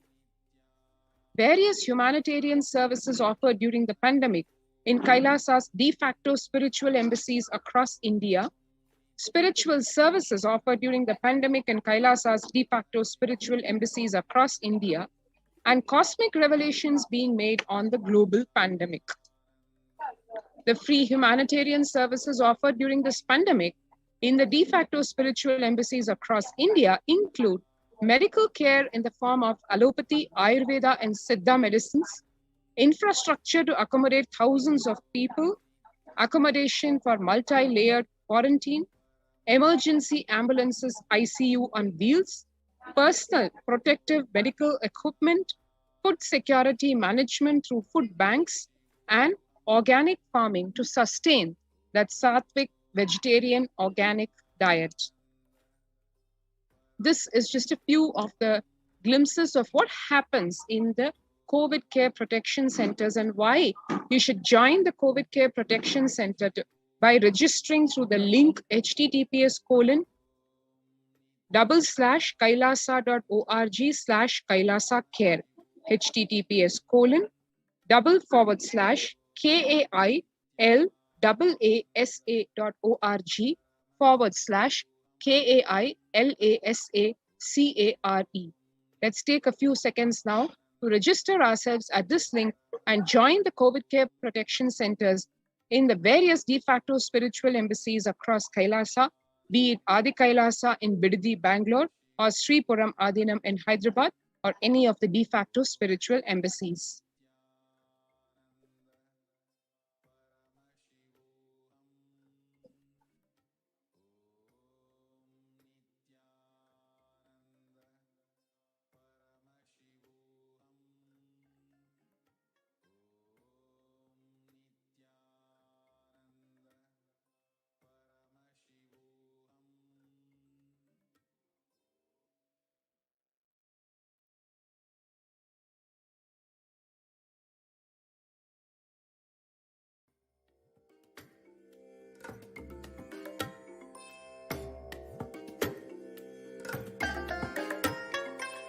I bless you all. Let you all open all your three eyes and manifest powers of Mahasadashiva. Om Nithyananda Paramashivoham. Om Nithyananda Paramashivoham. Om Nithyananda Paramashivoham. Om Nithyananda Paramashivoham. And if you have registered yourself, then now let's explore further about the COVID care protection centers in the de facto spiritual embassies of Kailasa. The spiritual routine that is an integral component of the daily lifestyle at the de facto spiritual embassies, including Adi Kailasa, Sripuram, Adinam, etc., how it protects you from the pralaya. Members of the Kailasa's protective, preventive, multi-layered quarantine initiative take part every day in the morning spiritual routine in Adi Kailasa Sarvajna Peetham. The morning spiritual routine consists of Nithyananda Yoga, Panchakriya, Nitya Pratyaksha Paduka Puja, Kashayam, Nitya Satsang. The Kashayam is what is called a herbal remedy to boost one's immunity. It is made using naturally occurring herbs which are grown in the organic farms in Adi Kailasa. The morning spiritual routine is the fuel to reach Kailasa. And the chemical changes it brings about in one's system, and the healing it does in one's system, and the biological rhythm it sets in one's system, all of them are very important. Tune your biological clock to the spiritual practices because the chemistry you enjoy inside matters. This is what Bhagavan says. That decides the kind of plane of the universe, dimension of the universe you are going to experience. Kailasa or Patala, Swarga or Naraka. Morning spiritual routine is the direct path to Kailasa. What is Brahma Muhurta? Brahma Muhurta is a period of 2 Muhurtas, time unit of 48 minutes, or about 1.5 hours before dawn. In the Vedic tradition, this period is considered as the ideal time for spiritual practices like prayer and meditation. According to Ayurveda, the time between 4:24 a.m. to 5:11 a.m. is known as the Brahma Muhurta. The very first verse written in any Ayurvedic textbook while explaining about the daily regimen to be followed for health and long life is about the importance of Brahma Muhurta. The pramana for waking up in the Brahma Muhurta is referenced in the Ashtanga Hridayam, which says one should wake up in the Brahma Muhurta for sustaining perfect health and for achieving a long lifespan as desired.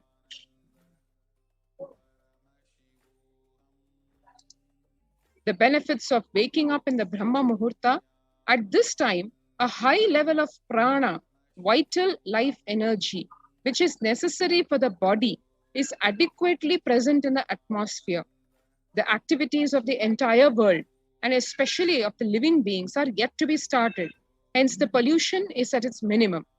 The cheerful atmosphere has a considerable effect on the body and mind.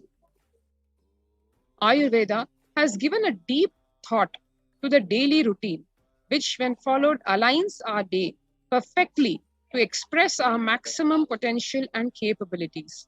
This starts with getting up in the morning. The quality of our waking up decides the energy level for the day. A peaceful, fresh start is always better to a dull, lethargic start with a heavy feeling. Tuning our biological clock to the rising and setting of the sun is the best way for reversing the aging process. Waking up during this Brahma Muhurta puts us in perfect synchronization to the natural clock. Now next is the Shat Karma in Hatha Yoga. The first step in traditional Hatha Yoga is Shat Karmas, purification of the body, practiced for hygienic and preventive purposes. Have spiritual end in view. Example, Karna Dhauti, practice for cleansing the ears, enables the practitioner to hear the mystical internal sounds. Neti is said to bestow clairvoyance. Shatkarma in Hatha Yoga includes various practices, and they have their origin in Ayurvedic Panchakarmas, which are for purification and detoxification treatment. They affect and activate almost all the vital systems in the body: digestive, respiratory, circulatory, and nervous systems. The Panchakriya in Nithyananda Yoga, what is this component? What does it contain and why is it important? These are cleansing techniques adapted for the modern lifestyle. They prepare the body to experience the higher states of meditation, ultimately to attain enlightenment. There's better health and quality of life.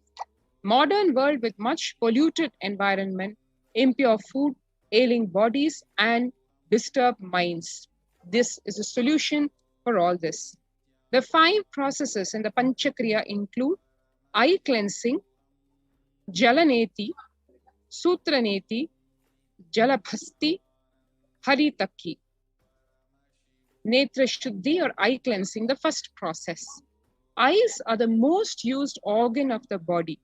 Constantly they are subjected to external stimuli, air pollution, bright lights, and they are overused.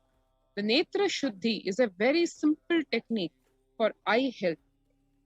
One can do this just 2 times daily, 1 time in the morning and 1 time in the evening. What does it have?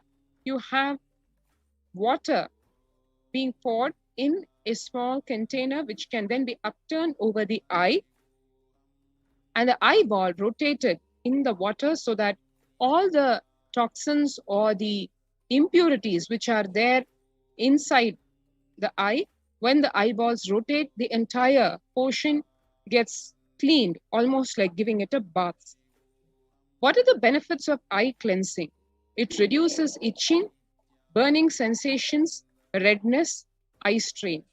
It relaxes the eye muscles, cools and refreshes the eyes, leads to clearer vision, reduces the puffiness around the eyes, helps in the prevention of conditions like cataracts, and has a relaxing effect on an anxious mind.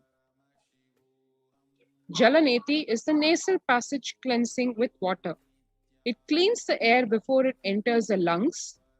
Thin layer of mucus and fine hair and nose will trap the impurities. This Jalaneti moves the impurities to the throat and the stomach, where the stomach acid eliminates the bacteria, warms the cold air before it enters the lungs, humidifies the dry air to prevent drying of the lining of the airways. Jalaneti, one can see, the Jalaneti pot is put on the nostril and the head is tilted so that the water goes from one side of the nose over the bridge and falls out of the other side. The benefits of Jalaneti are phenomenal. It cleans out the nasal passage and sinus cavity, but it doesn't stop there. It relieves the nasal and the sinus congestion and pressure. It leads to easier flow of breath for better yoga and meditation. It actually activates the third eye and improves the ability to smell. The Jalabhasti or water enema, this is a method to flush waste material out of the colon.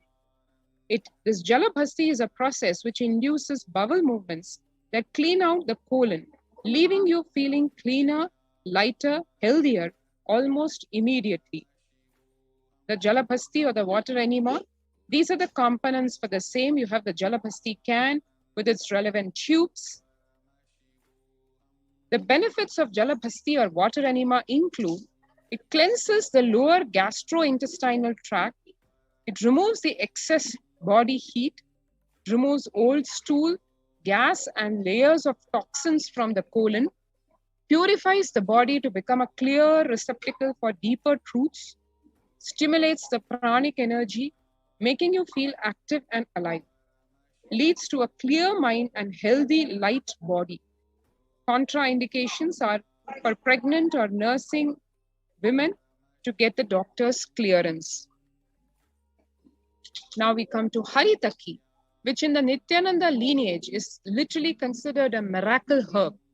This is also called Kadaka Pudi in Tamil, and this is a gift to the Nithyananda lineage from the Madurai Adinam lineage.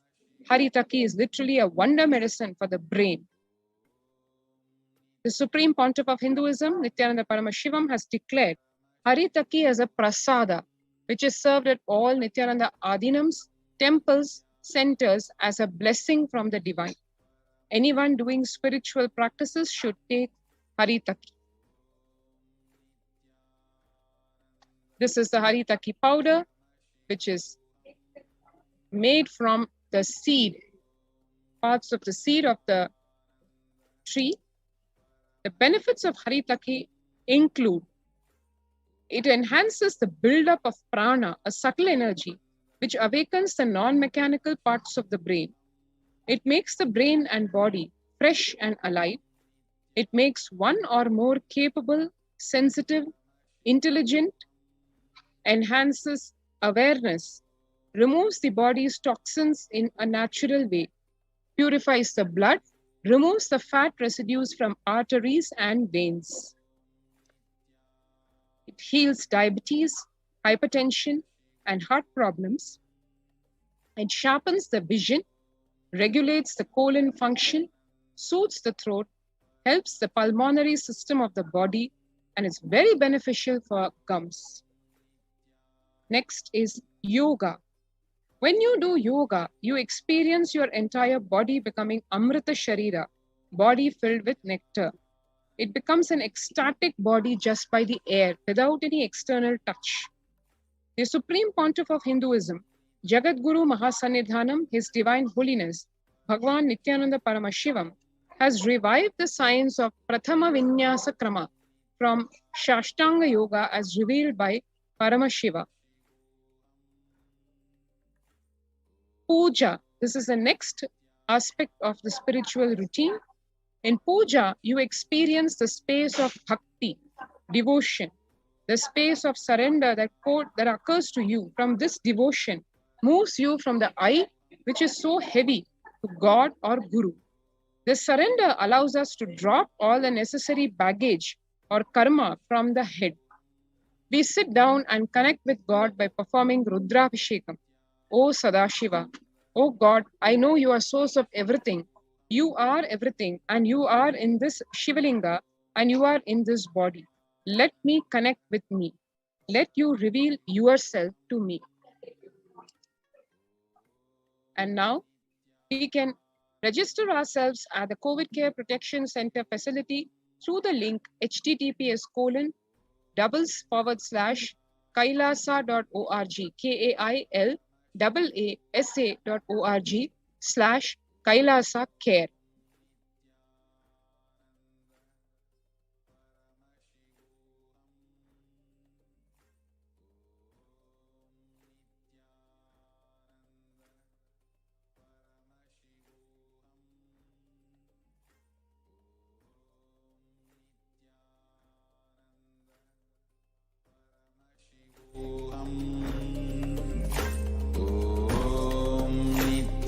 Nithyananda Paramashivoham.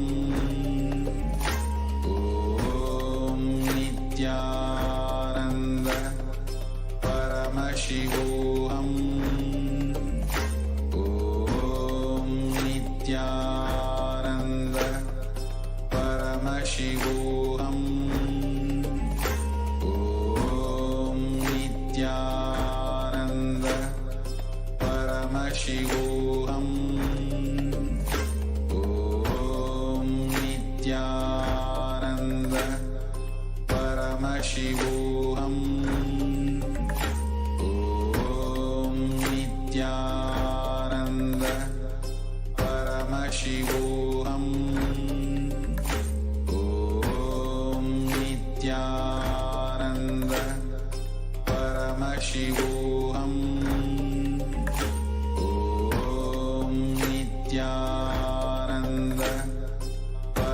Paramashivoham. Om Nithyananda Paramashivoham. Om Nithyananda Paramashivoham. Om Nithyananda Paramashivoham. And if you have registered yourself in the COVID care protection centers in the de facto spiritual embassies of Kailasa across India, now we will take a look at some of the glimpses of the spiritual routine being performed in Adi Kailasa Sarvanya Peetham. One can see here the members who have enrolled themselves for the COVID care protection initiative are doing the morning yoga, puja, and these actually take up the first 5 hours of anyone's day and is one of the most fundamental and vital practice for any seeker, anyone on the path to achieve enlightenment, to achieve the ultimate superconscious space of Paramashivoham. More glimpses of the people performing the puja. And here one can see more glimpses from the members enrolled in the Kailasa's COVID Care Protection Initiative. The puja materials collected, the people settle down in the wee hours of the morning and doing their Nitya Puja, Guru Puja and Shiva Puja. One can see here the yoga classes being conducted, and these are the glimpses from the multi-layered quarantine facility in Adi Kailasa Sarvanya Peetham. More pictures of the participants doing yoga as well as puja.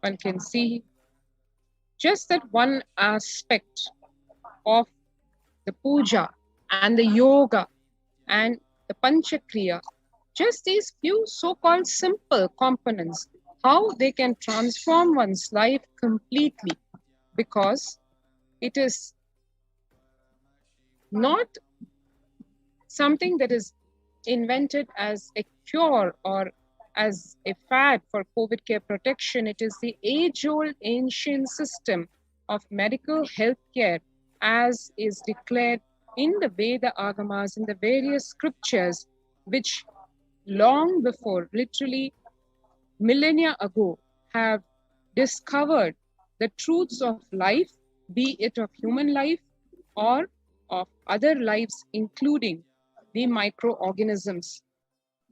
A holistic approach to health and life, that is what the COVID care protection centers in Adi Kailasa Sarvanya Peetham and in various de facto spiritual embassies across India have to offer.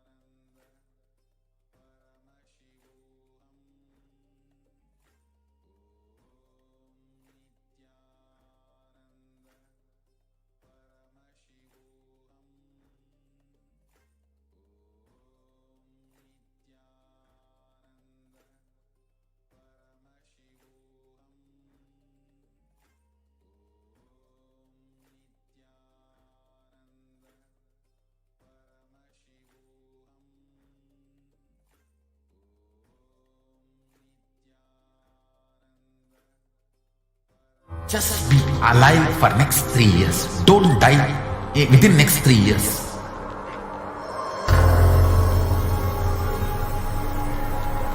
Just don't die within next 3 years. Be alive. Somehow be alive. I'm working sincerely. I will reach you somehow. Somehow I will reach you. It's my commitment to humanity.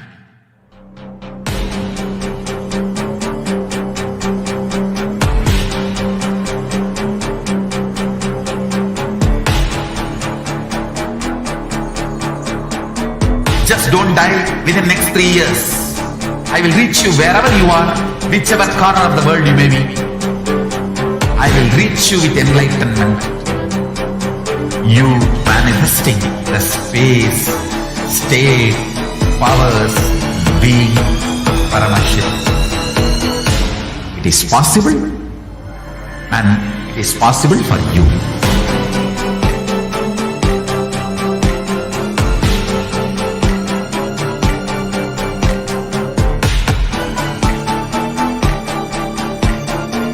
Paramashivoham will reach you with enlightenment science. I know he is going to do the job. Just be alive for next 3 years. Nothing else. Kailasa. Listen intensely.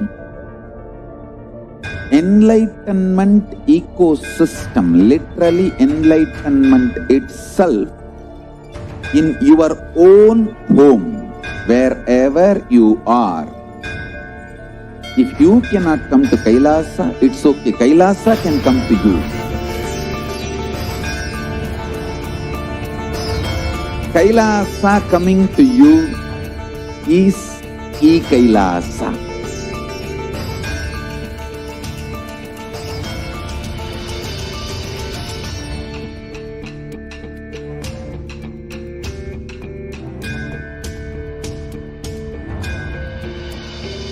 I will revive Hinduism. I am a Hindu revivalist, not by any revolution, but by evolution.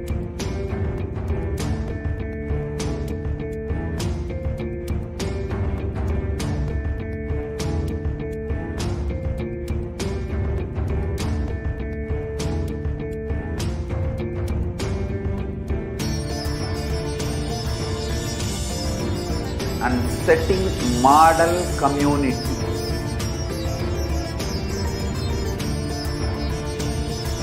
Kailasa, enlightenment ecosystems, Sarvanya Pitas all over the world.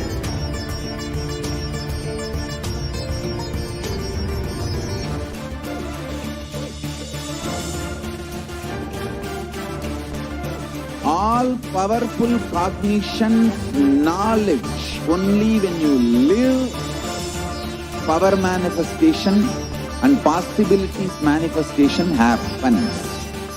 It's a fundamental truth.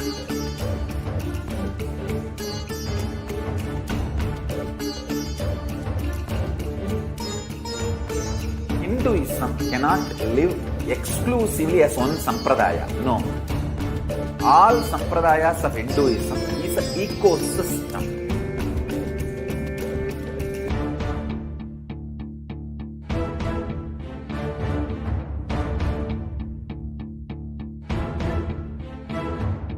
So don't keep quiet.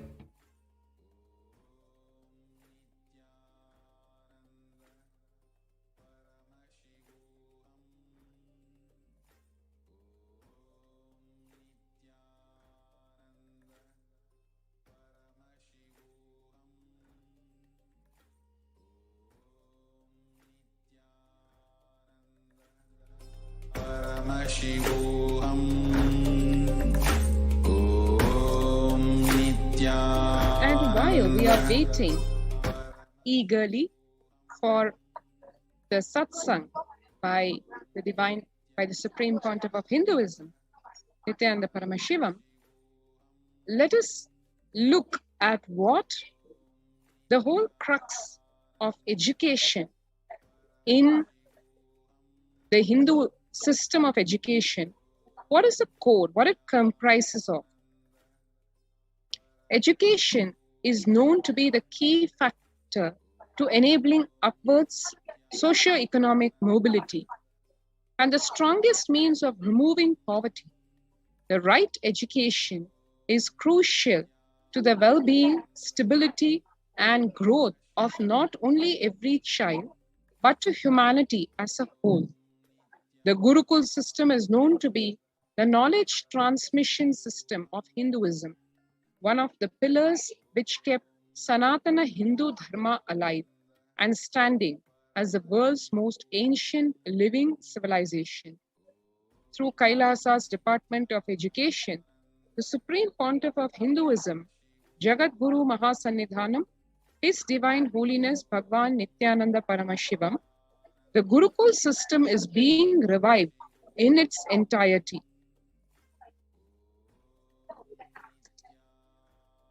Gurukul literally means living in the Guru's home. The Gurukul system is rooted in the Guru Shishya Sampradaya, or the living lineage of the Guru-disciple relationship. And this whole system is actually corroborated by the latest, most state-of-the-art scientific research. After decades of study on the physical, mental, chemical, and biological uniqueness of meditative states and enlightened beings, it has been found that in the normal waking state alone, their brain waves show that they are in a complete meditative state, despite being fully active and engaged.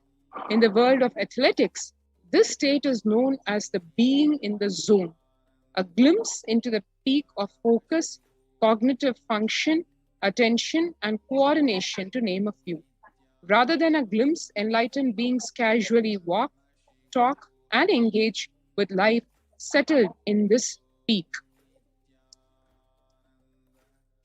Recent studies have also found that we imbibe the body language, behaviors, and patterns of those in our environment, not just on the behavioral level, but to the depths of the neurological layer. This is also known as the mirror neuron effect. In this way, there is no better teacher than the enlightened Guru, who, as per modern science, exists as the superconscious, biological, reproducible anomaly.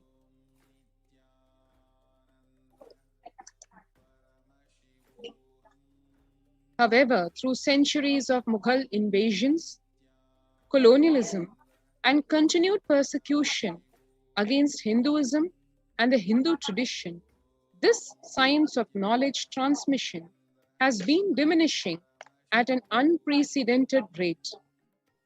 After careful study in the colonialism era, it was found that the Gurukul system was standing as the backbone and stability of the Hindu civilization. The Macaulay education system was imposed on India after this revelation.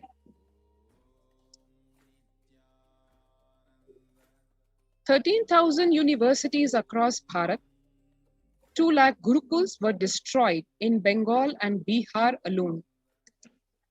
With the systematic destruction of Hindu universities and Gurukuls, goes also more than 80% of Hinduism's indigenous knowledge.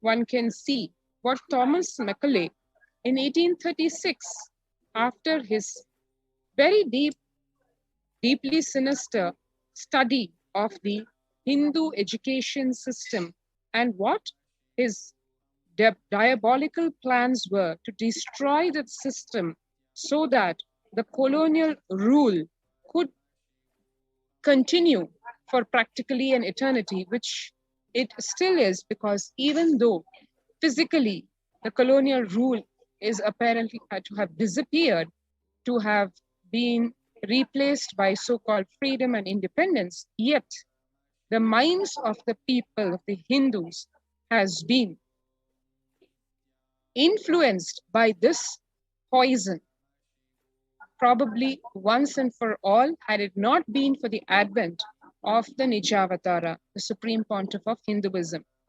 Macaulay says, "Our English schools are flourishing wonderfully. The effect of this education on the Hindus is prodigious. No Hindu who has received an English education ever continues to be sincerely attached to his religion.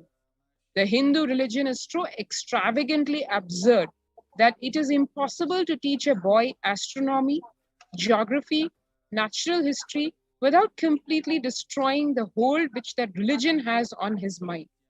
It is my firm belief that if our plans of education are followed up, there will not be a single idolater among the respectable classes in Bengal 30 years hence. And this will be effected without any efforts to proselytize, without the smallest interference with religious liberty, merely by the natural operation of knowledge and reflection. I heartily rejoice in this prospect. One can see here the diabolical plans of Thomas Macaulay,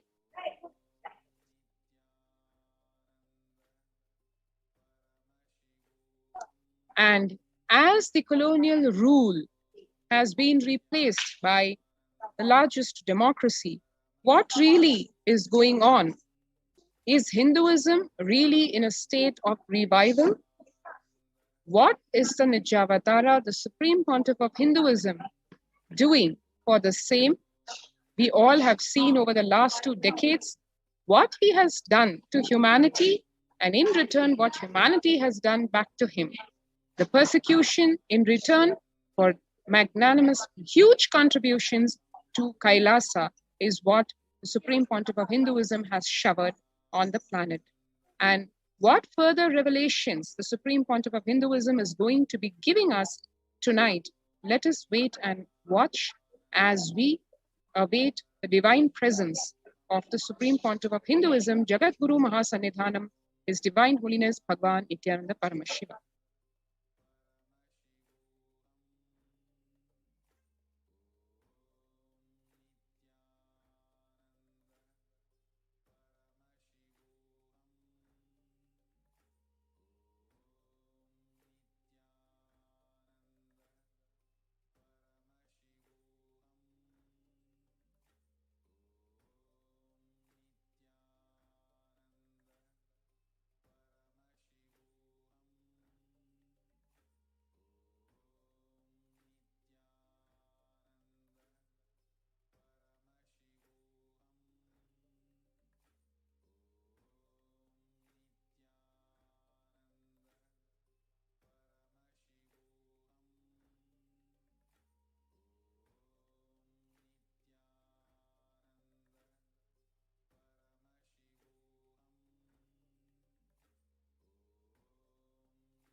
Attack, only that sampradaya is going to be affected. All of us are ecosystem.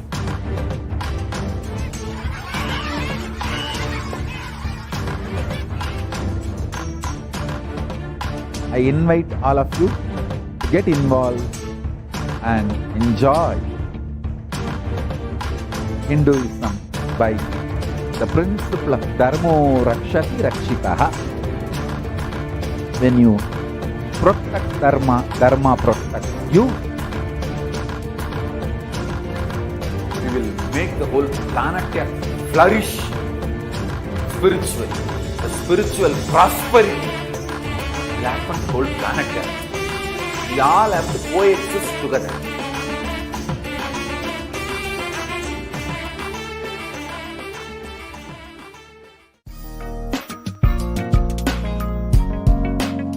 We get you health. We get you ability to build beautiful relationships in your life.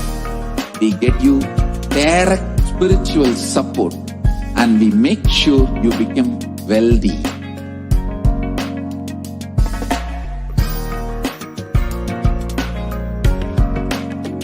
We won't stop giving you just good life. We will literally not stop till you live enlightened life. Manifesting the state of Paramashiva, space of Paramashiva, powers of Paramashiva, being of Paramashiva.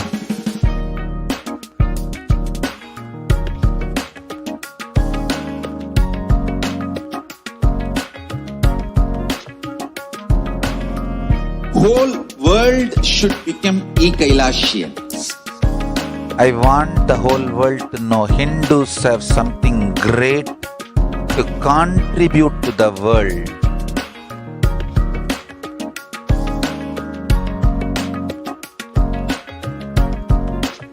We have something great to contribute to the world.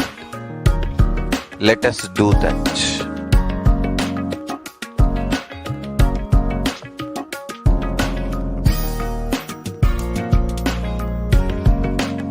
Kailasa is proper customized spiritual service helping you to identify your root patterns of suffering.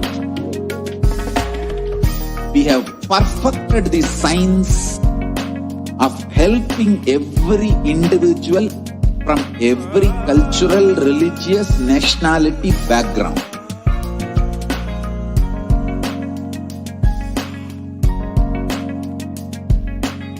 You will have lowest reactionary assumptions, highest awakened response, alive response for life continuously.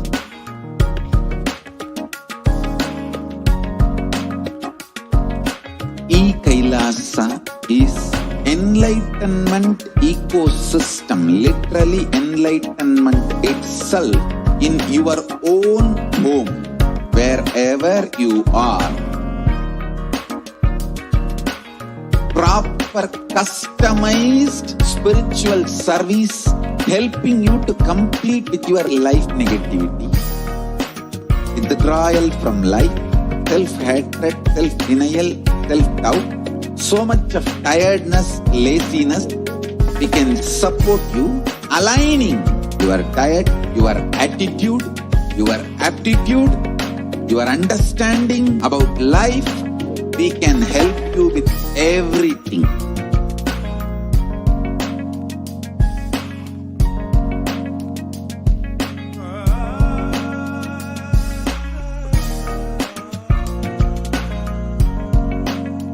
If you are interested in enlightenment, we will immediately bring this to you.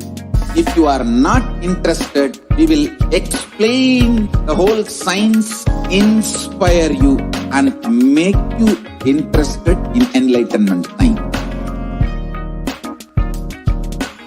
We need to cater this enlightenment science to the whole world wherever they are, because enlightenment is the birthright of all human beings.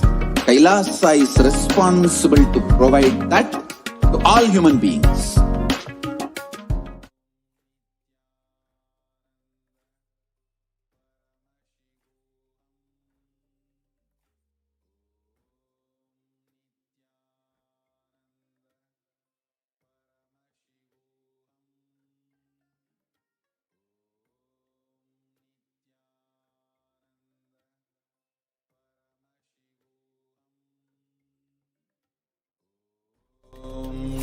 Nithyananda Paramashivoham. Om Nithyananda Paramashivoham. Om Nithyananda Paramashivoham. Om Nithyananda Paramashivoham. Om Nithyananda Paramashivoham. Om Nithyananda Paramashivoham. Om Nithyananda Paramashivoham. Nithyananda. The much awaited live Nithyananda Satsang after a very long time we are having. So today we are going to be having the live Darshan of the Supreme Pontiff of Hinduism, followed by a live Nithyananda Satsang.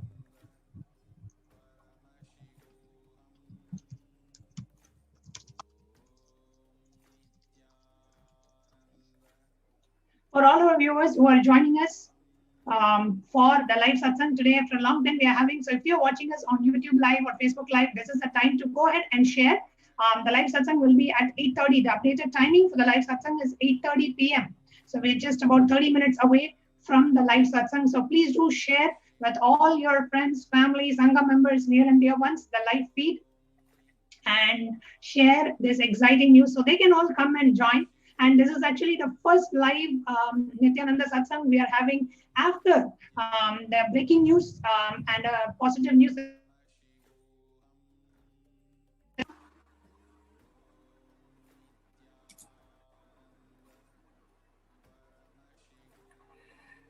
And that news, I'm sure all of us are aware by now, is that the UN, the United Nations, has recognized the persecution of Supreme Pontiff of Hinduism and Kailasa. And we have shared this breaking news on all the official social media platforms of Kailasa. And in the next few minutes that we have leading up to the live satsang, I request every one of you to join hands in sharing this news virally with one and all.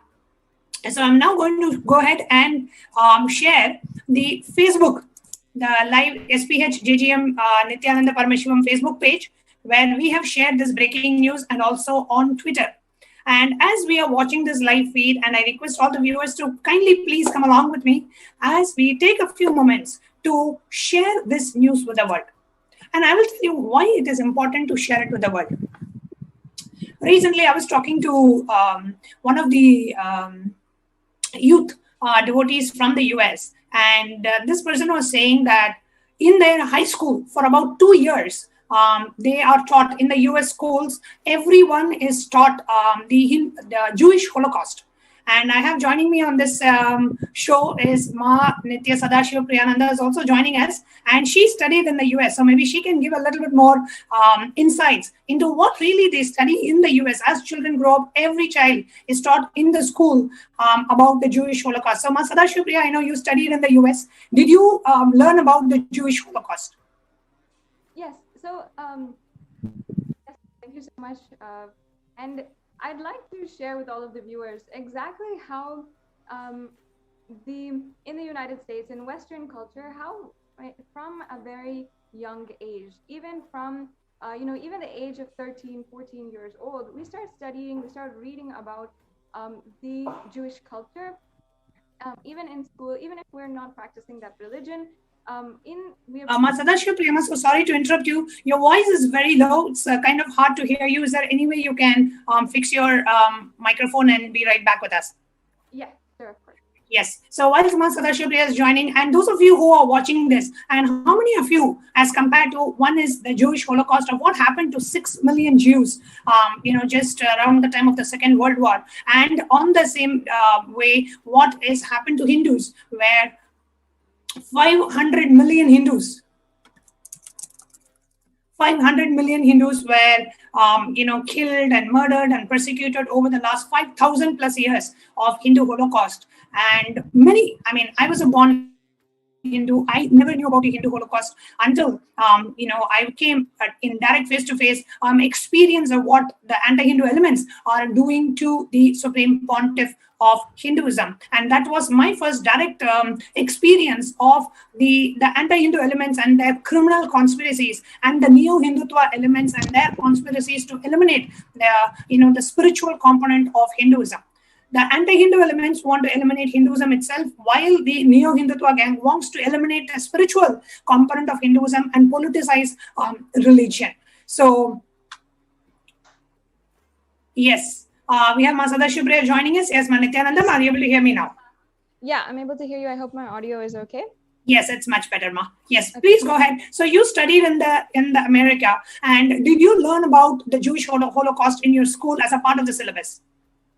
Yes, Ma. So exactly as we are growing up, we learned in detail about how the Jewish people, how 6 million people had underwent systematic persecution in extreme and in like excruciating detail. We learned about the gas chambers, how they were literally taken in trains to the concentration camps for the each and every Jew from all over Europe, how they were how the war had been strategically planned, and this entire Holocaust happened where so many Jews were entirely eliminated, and the what was happening was a genocide against a religion.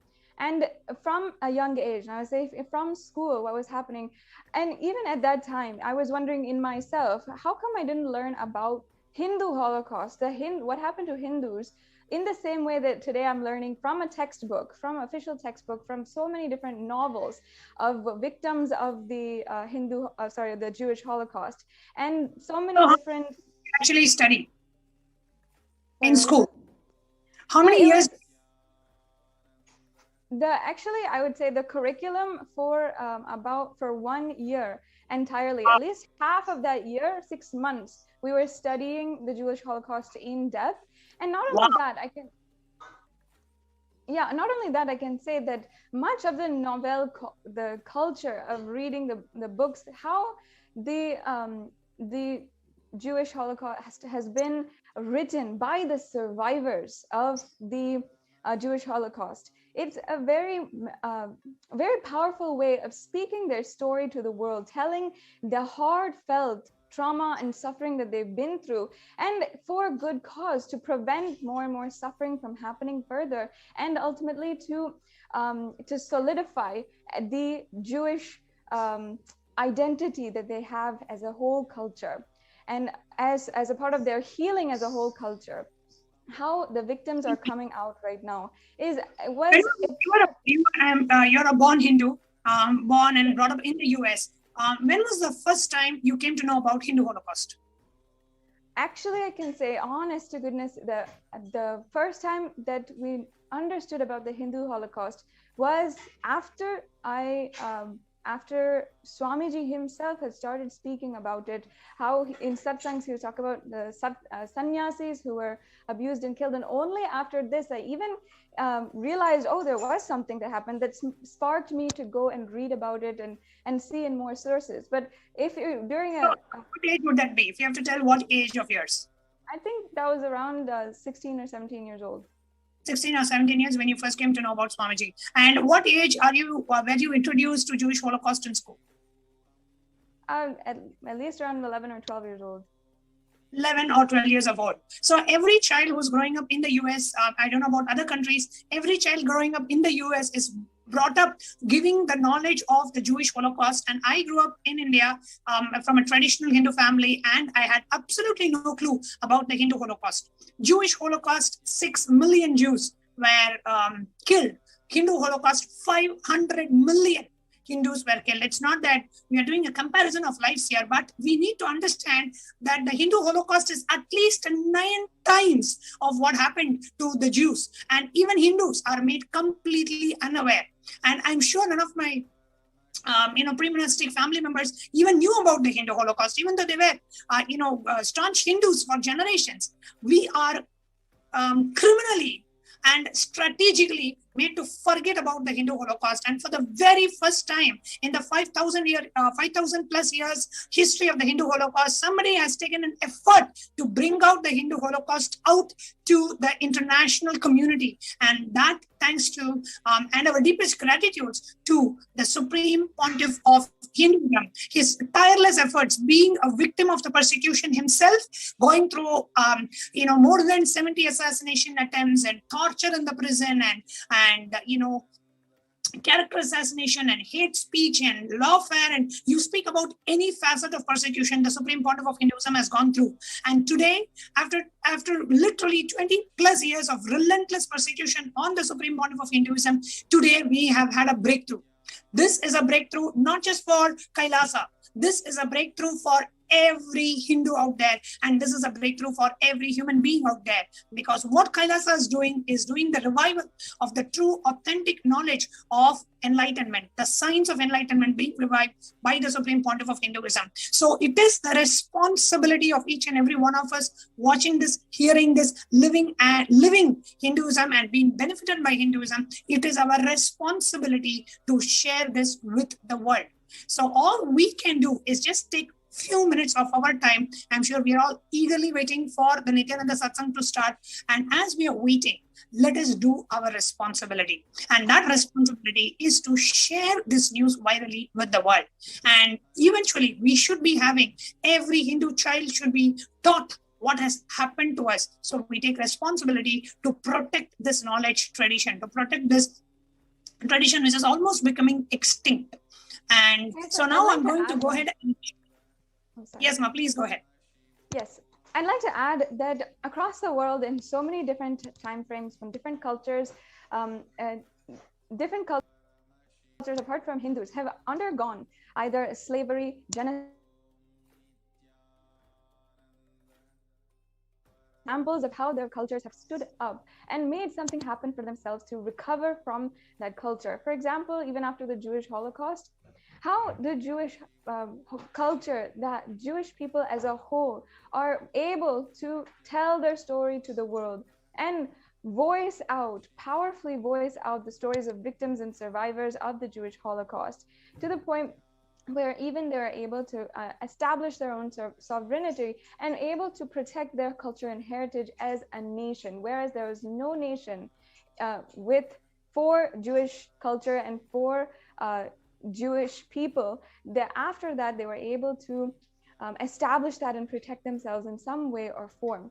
In that same way, if Hindus, if we come together now and just share and start to voice our stories, voice the stories of victims and survivors of the Hindu Holocaust, and first of all ourselves understanding how the Hindu Holocaust is still going on, and the Supreme Pontiff of Hinduism is under the most brutal attack, has been a survivor of the most brutal attack and ongoing persecution against him. And even after the UN has recognized the persecution against the Supreme Pontiff of Hinduism, it's our responsibility as Hindus to ensure that the whole world knows that this persecution has been recognized, it is legitimate, and that it's our responsibility that each and every person, everyone who dares to troll against Hindus, against disciples of the Supreme Pontiff of Hinduism and the Supreme Pontiff of Hinduism himself, that the persecution is a legitimate thing, and they're only fueling the persecution that is happening. It is our responsibility to share and ensure that the one chance, the one time we had our voices heard is being known to the world, that it is a legitimate persecution ongoing right now. Absolutely, ma'am. And as you were sharing, I wanted to also take our attention to the official Facebook page of the Supreme Pontiff of Hinduism.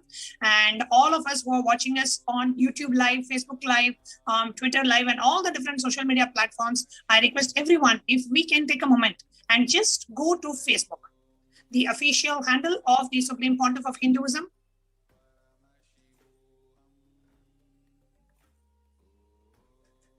which is facebook.com/Paramahamsa Nithyananda. And you can search for SPH JGM Nithyananda Paramashivam on Facebook, and you will come up with this page.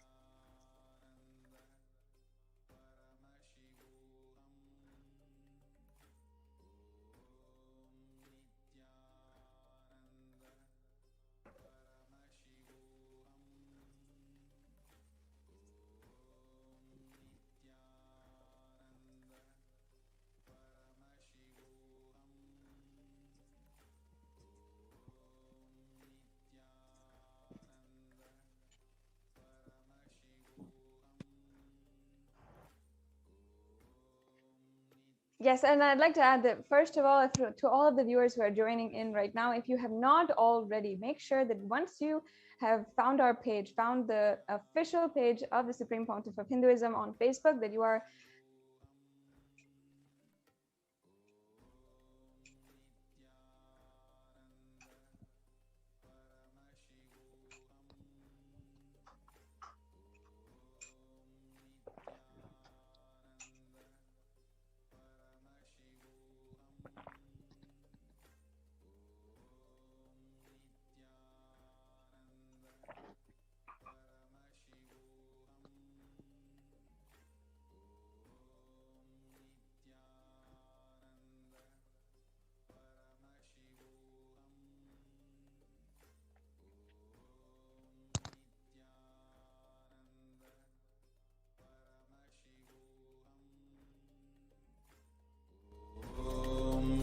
Nithyananda Paramashivoham. Om Nithyananda Paramashivoham. Om Nithyananda Paramashivoham. Om Nithyananda Paramashivoham. Om Nithyananda Paramashivoham. Om Nithyananda Paramashivoham. Om Nithyananda Paramashivoham. Om Nithyananda Paramashivoham. Om Nithyananda Paramashivoham. Om Nithyananda Paramashivoham. Om Nithyananda Paramashivoham. Om Nithyananda Paramashivoham. Om Nithyananda Paramashivoham. Om Nithyananda.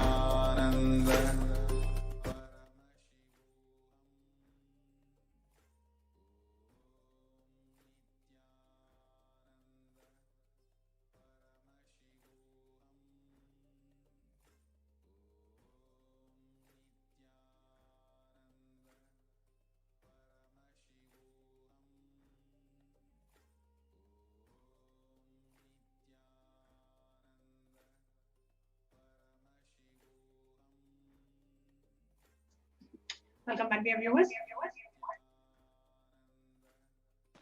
Welcome back. So here you are seeing the official Facebook handle of the Supreme Pontiff of Hinduism.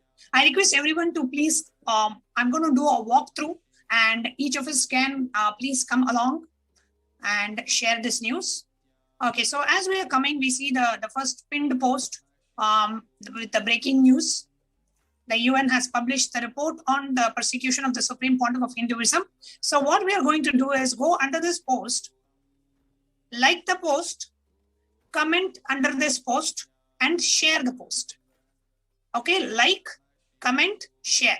Now, the sharing of this post, you can do it, share it to your news feed and add what you feel about this.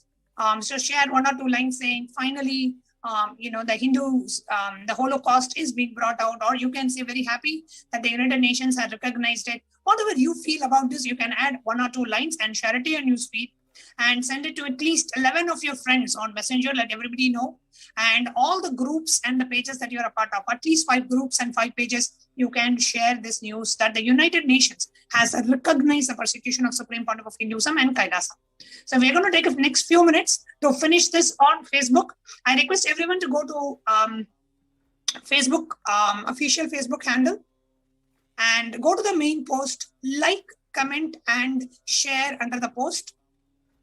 Like, comment, and share.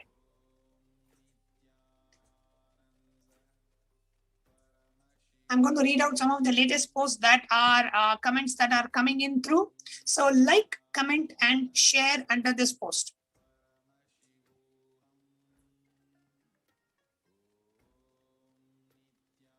So when you click share, say share to newsfeed. And when you share to newsfeed, it will give you the option of including the original post. So you can include that original post also and go ahead and share.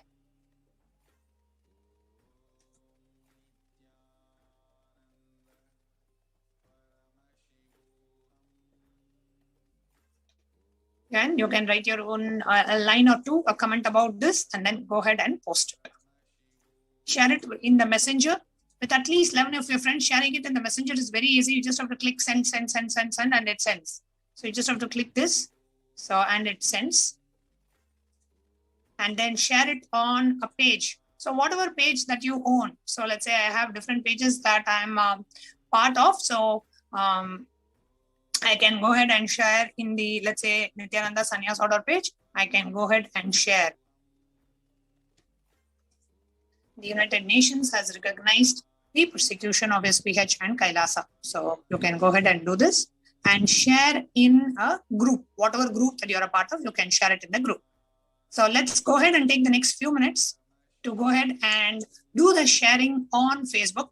At least share with 11 of your friends, 5 groups, 5 pages, and make one news feed. Like, comment, and share the post.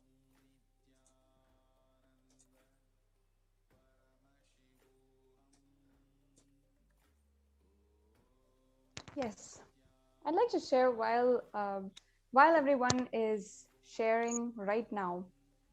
I'd like to share one sentiment that I have felt very deeply since the time last year in June, when we saw a complete social upheaval crisis happening surrounding the extremely brutal death of one African-American man in the United States. His name was George Floyd, and we saw after the acts of police brutality against him, how so many millions of people took to the streets, how people on social media for at least 2 months afterward were continuously speaking about the persecution and the ongoing persecution happening against African Americans, the racist inherent laws and prejudices and the activities, the culture, the racist culture of the entire United States, as well as the popular culture that was being seriously addressed. And how across the world, not just in the United States, first of all, in the United States itself, how people peacefully protested across in so many different cities. And there was, even during lockdown, even during the time when there was so much of scare due to the COVID pandemic, people still wanted to stand up and they wanted to take responsibility. They wanted to be the cause for change. And not only in the United States, but in cities across the world, in cities like Paris, in Colombia, in so many different cities across the world, we saw people taking responsibility for change. And I'd like to contrast this, on the other hand, to the extremely brutal death, the mob lynching of 2 sadhus in India, in Palghar, of 2 mahants and 2 mahants, responsible members of the Sangha, sannyasis, who were brutally handed over to the mob to be entirely murdered. And I just like to ask one thing to all the viewers: did we as Hindus do justice to value the lives of our sannyasis, of the most valued members of our Hindu community? Did we do justice when persecution was ongoing? Not even a week after the Palghar murders that happened, the sadhus that had been murdered, the media was entirely silent. The social media was entirely silent. And the only one who was talking about the murder and the Hindu Holocaust was the Supreme Pontiff of Hinduism.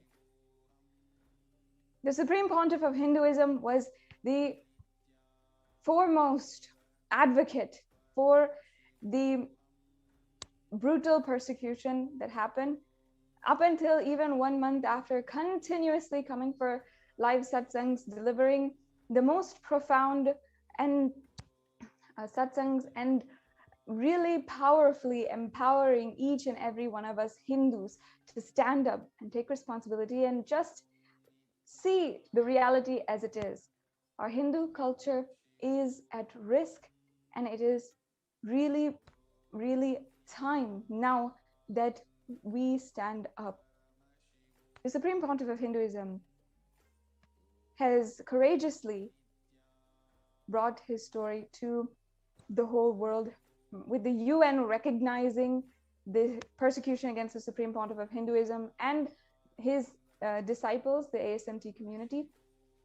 And he has been, after such a long time, after 10 years of persecution, finally, after going door to door to door, literally to every lawyer, to every judiciary, to every government, to every institution asking for justice, finally, we have had our voices heard in some way and some form.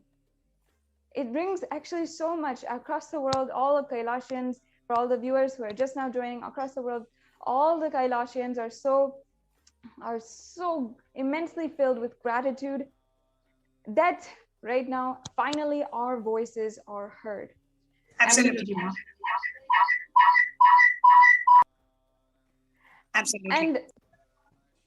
And as you are sharing, right, I invite all the viewers. See, it is important that, as what Masada Shubhriya was sharing, it is important that we as Hindus understand and take collective responsibility for what is happening to Hinduism and raise our voices. And we can raise our voices. We can bring it to the attention just by, we're not saying let's go to the street and protest. No, we are going to bring this to the attention of the government and the influencers and the media who needs to share this with the world. And we need to share this information with the world, that whatever that has happened to the Supreme Pontiff of Hinduism is the worst persecution of the worst possible, in the worst possible way, a totally brutal, atrocious persecution that has happened and is still happening to the Supreme Pontiff of Hinduism.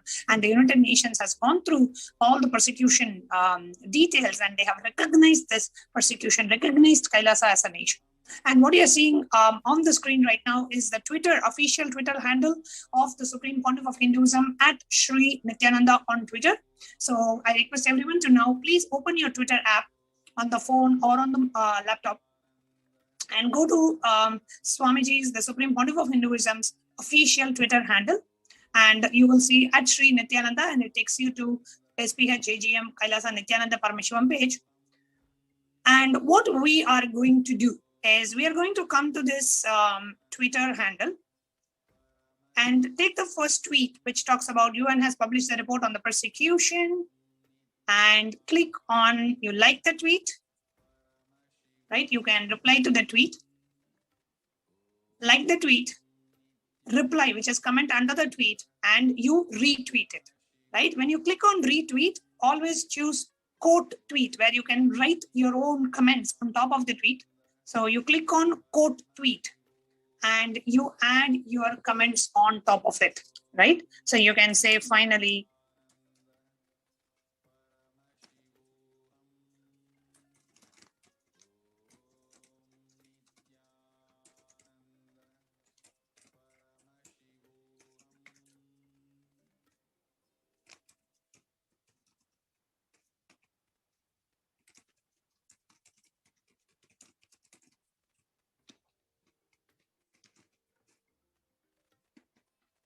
and always include the hashtag. The hashtag that we are using for this purpose is hashtag UN recognizes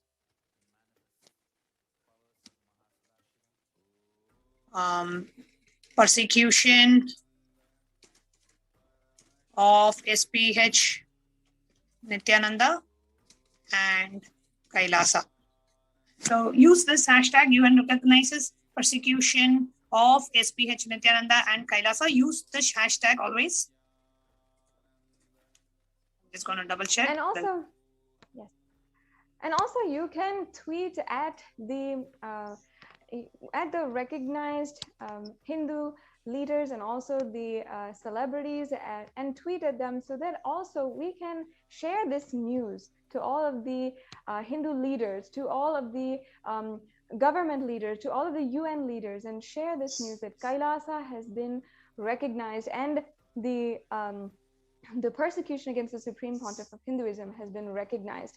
Let's share this and tweet at them. So we can go to their any page.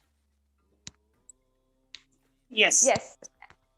And we can go to any of the famous celebrities, anyone whom you think will have an interest to hear about the story of, yes, Ma, I think your screen is being projected.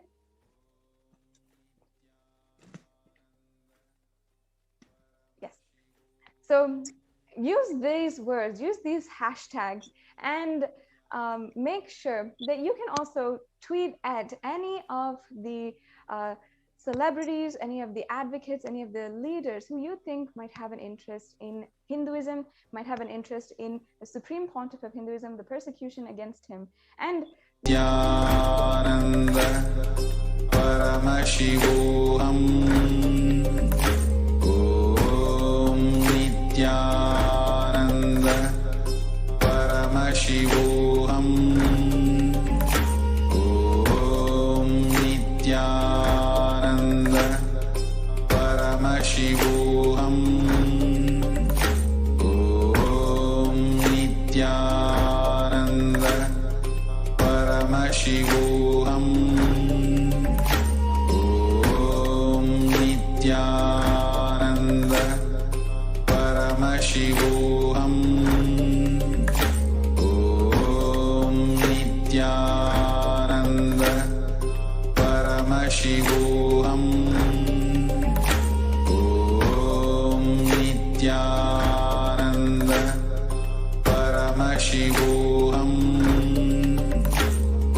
Om Nithyananda Paramashivoham.